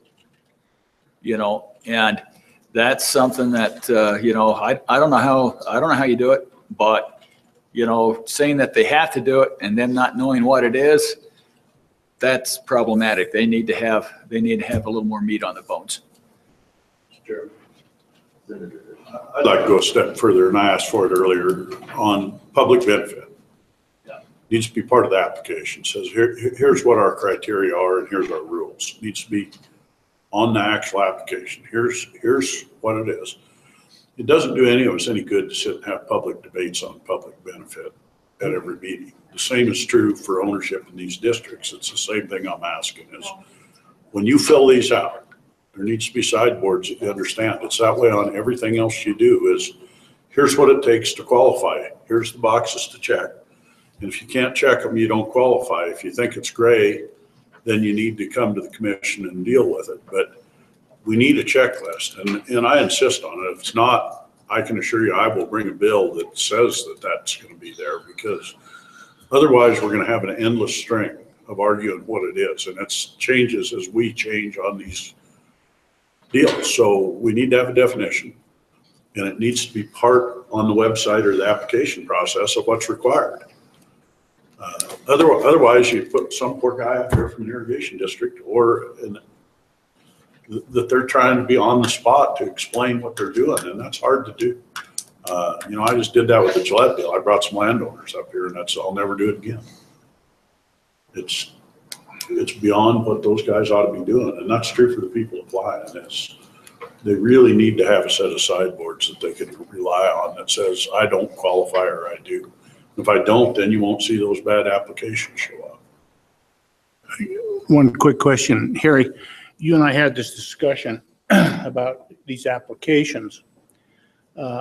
And I guess I'd like to bring this up mostly because I was under the wrong applications that we have for, I guess essentially everything. I was under the impression when an applicant came in and filled out an application that at the end of the due date, that application was either deemed complete or not complete. When I'm talking to Harry, and Harry, you correct me if I'm wrong, he believes that the office doesn't make a decision on whether it is complete or not complete. At least under the reason I thought that was because, in our operating criteria and rules and regs, we talk about things that must be in the application. And I was under the impression that if an application wasn't completed, we could say it's incomplete and let them go back into another funding cycle. Harry's telling me that the office helps these applicants to further fill out the application so that they have filled in all the blanks and crossed the I's and done the T's, and then he comes up and puts that in a recommendation that you see in here, and that's why you don't see the application the way they filled it out themselves. So I just wanted to kind of bring that forward, and maybe that's something that we should address or not address. I think part of that will be helped by this extension of the application timeframe. In fact, and I apologize here, but I thought these applications were going to be, date was going to start in January. To me, it doesn't make any difference where we started. I think we should make it as long as we can so that we can help people fill those out. So when it comes down to the deadline, you don't have this big mass come in, and maybe it'll help, maybe it won't. But I think the longer you leave the application timeframe open, the more help you can give these people to make sure they fill it out right if they have questions, and I would encourage them to apply early. So I'm a little bit concerned about the fact that we don't say complete or incomplete, but at least everything I did when I was working, it was either complete or not complete. And it wasn't one of these deals where we'll help you through till the end. But all that aside, I just wanted to bring that up so everybody was aware of it. And Harry, if I'm wrong. So Mr. Chairman, we have application deadlines when an application needs to be submitted. And then what Water Development Office does is we start looking at each of those applications and making sure that we have all of the information that's needed, that you, the commission, will need to consider that. And so that takes the form of on-site meetings with the sponsor. And certainly if the application has a blank, they didn't put down what their current tap fees are, use that as an example, then we will ask them, what are your current tap fees? And that's application information then then moves into the recommendation sheet that you have. That recommendation sheet is developed from the application that we receive, plus on-site investigations, plus conversations with the sponsor, so that you have complete information when you consider it at November meeting. And so we have never taken an application and say, oh, it's not signed, reject, come back next year at this time. And I think part of the reason for that is if you look at other types of applications that the state of Wyoming accepts, I'll use DEQ for example. If you submit a small mine application to DEQ and it's not complete, they reject it. But then you can fix that and bring it back next month or next week. Likewise, on some of the Office of State Lands funding applications, they meet once a year to consider funding applications. We only meet once. And so I think this process has evolved to say, just because the check came in one day late, do we reject that for 365 days and say, come back next year? And the policy of the office has not been that. We want to move these projects forward. We want to make sure you have all of the information you need, and that's what we do in this evaluation period. Mr. Chairman, but by November then, everything is complete, signed, all the boxes are checked? Yes. Okay. Harry, you're not web-based, so they can pull it up on the web, and it's highlighted fields must be filled in, and you get to the end of it and you don't fill one of them in. It says invalid entry, go back to, and it flips you back to line 11A, and you fill that in, and then you do that. I mean, that seems like that'd be an easy way to fix this as far as just the, Well, Mr. Chairman, our application is not that sophisticated. Could we make it that sophisticated? Yes. Or it comes in on paper. I mean, we accept paper copies. And there is requests for information that may not be applicable to that applicant. So if they don't write NA on it, it appears as blank fields, but they really don't need to provide that information. So I feel that we provide very good customer service to these sponsors so that we can move their projects forward. And they're complicated projects, and some of these sponsors are not that sophisticated in dealing with construction projects and such. And so we try to help them every step of the way.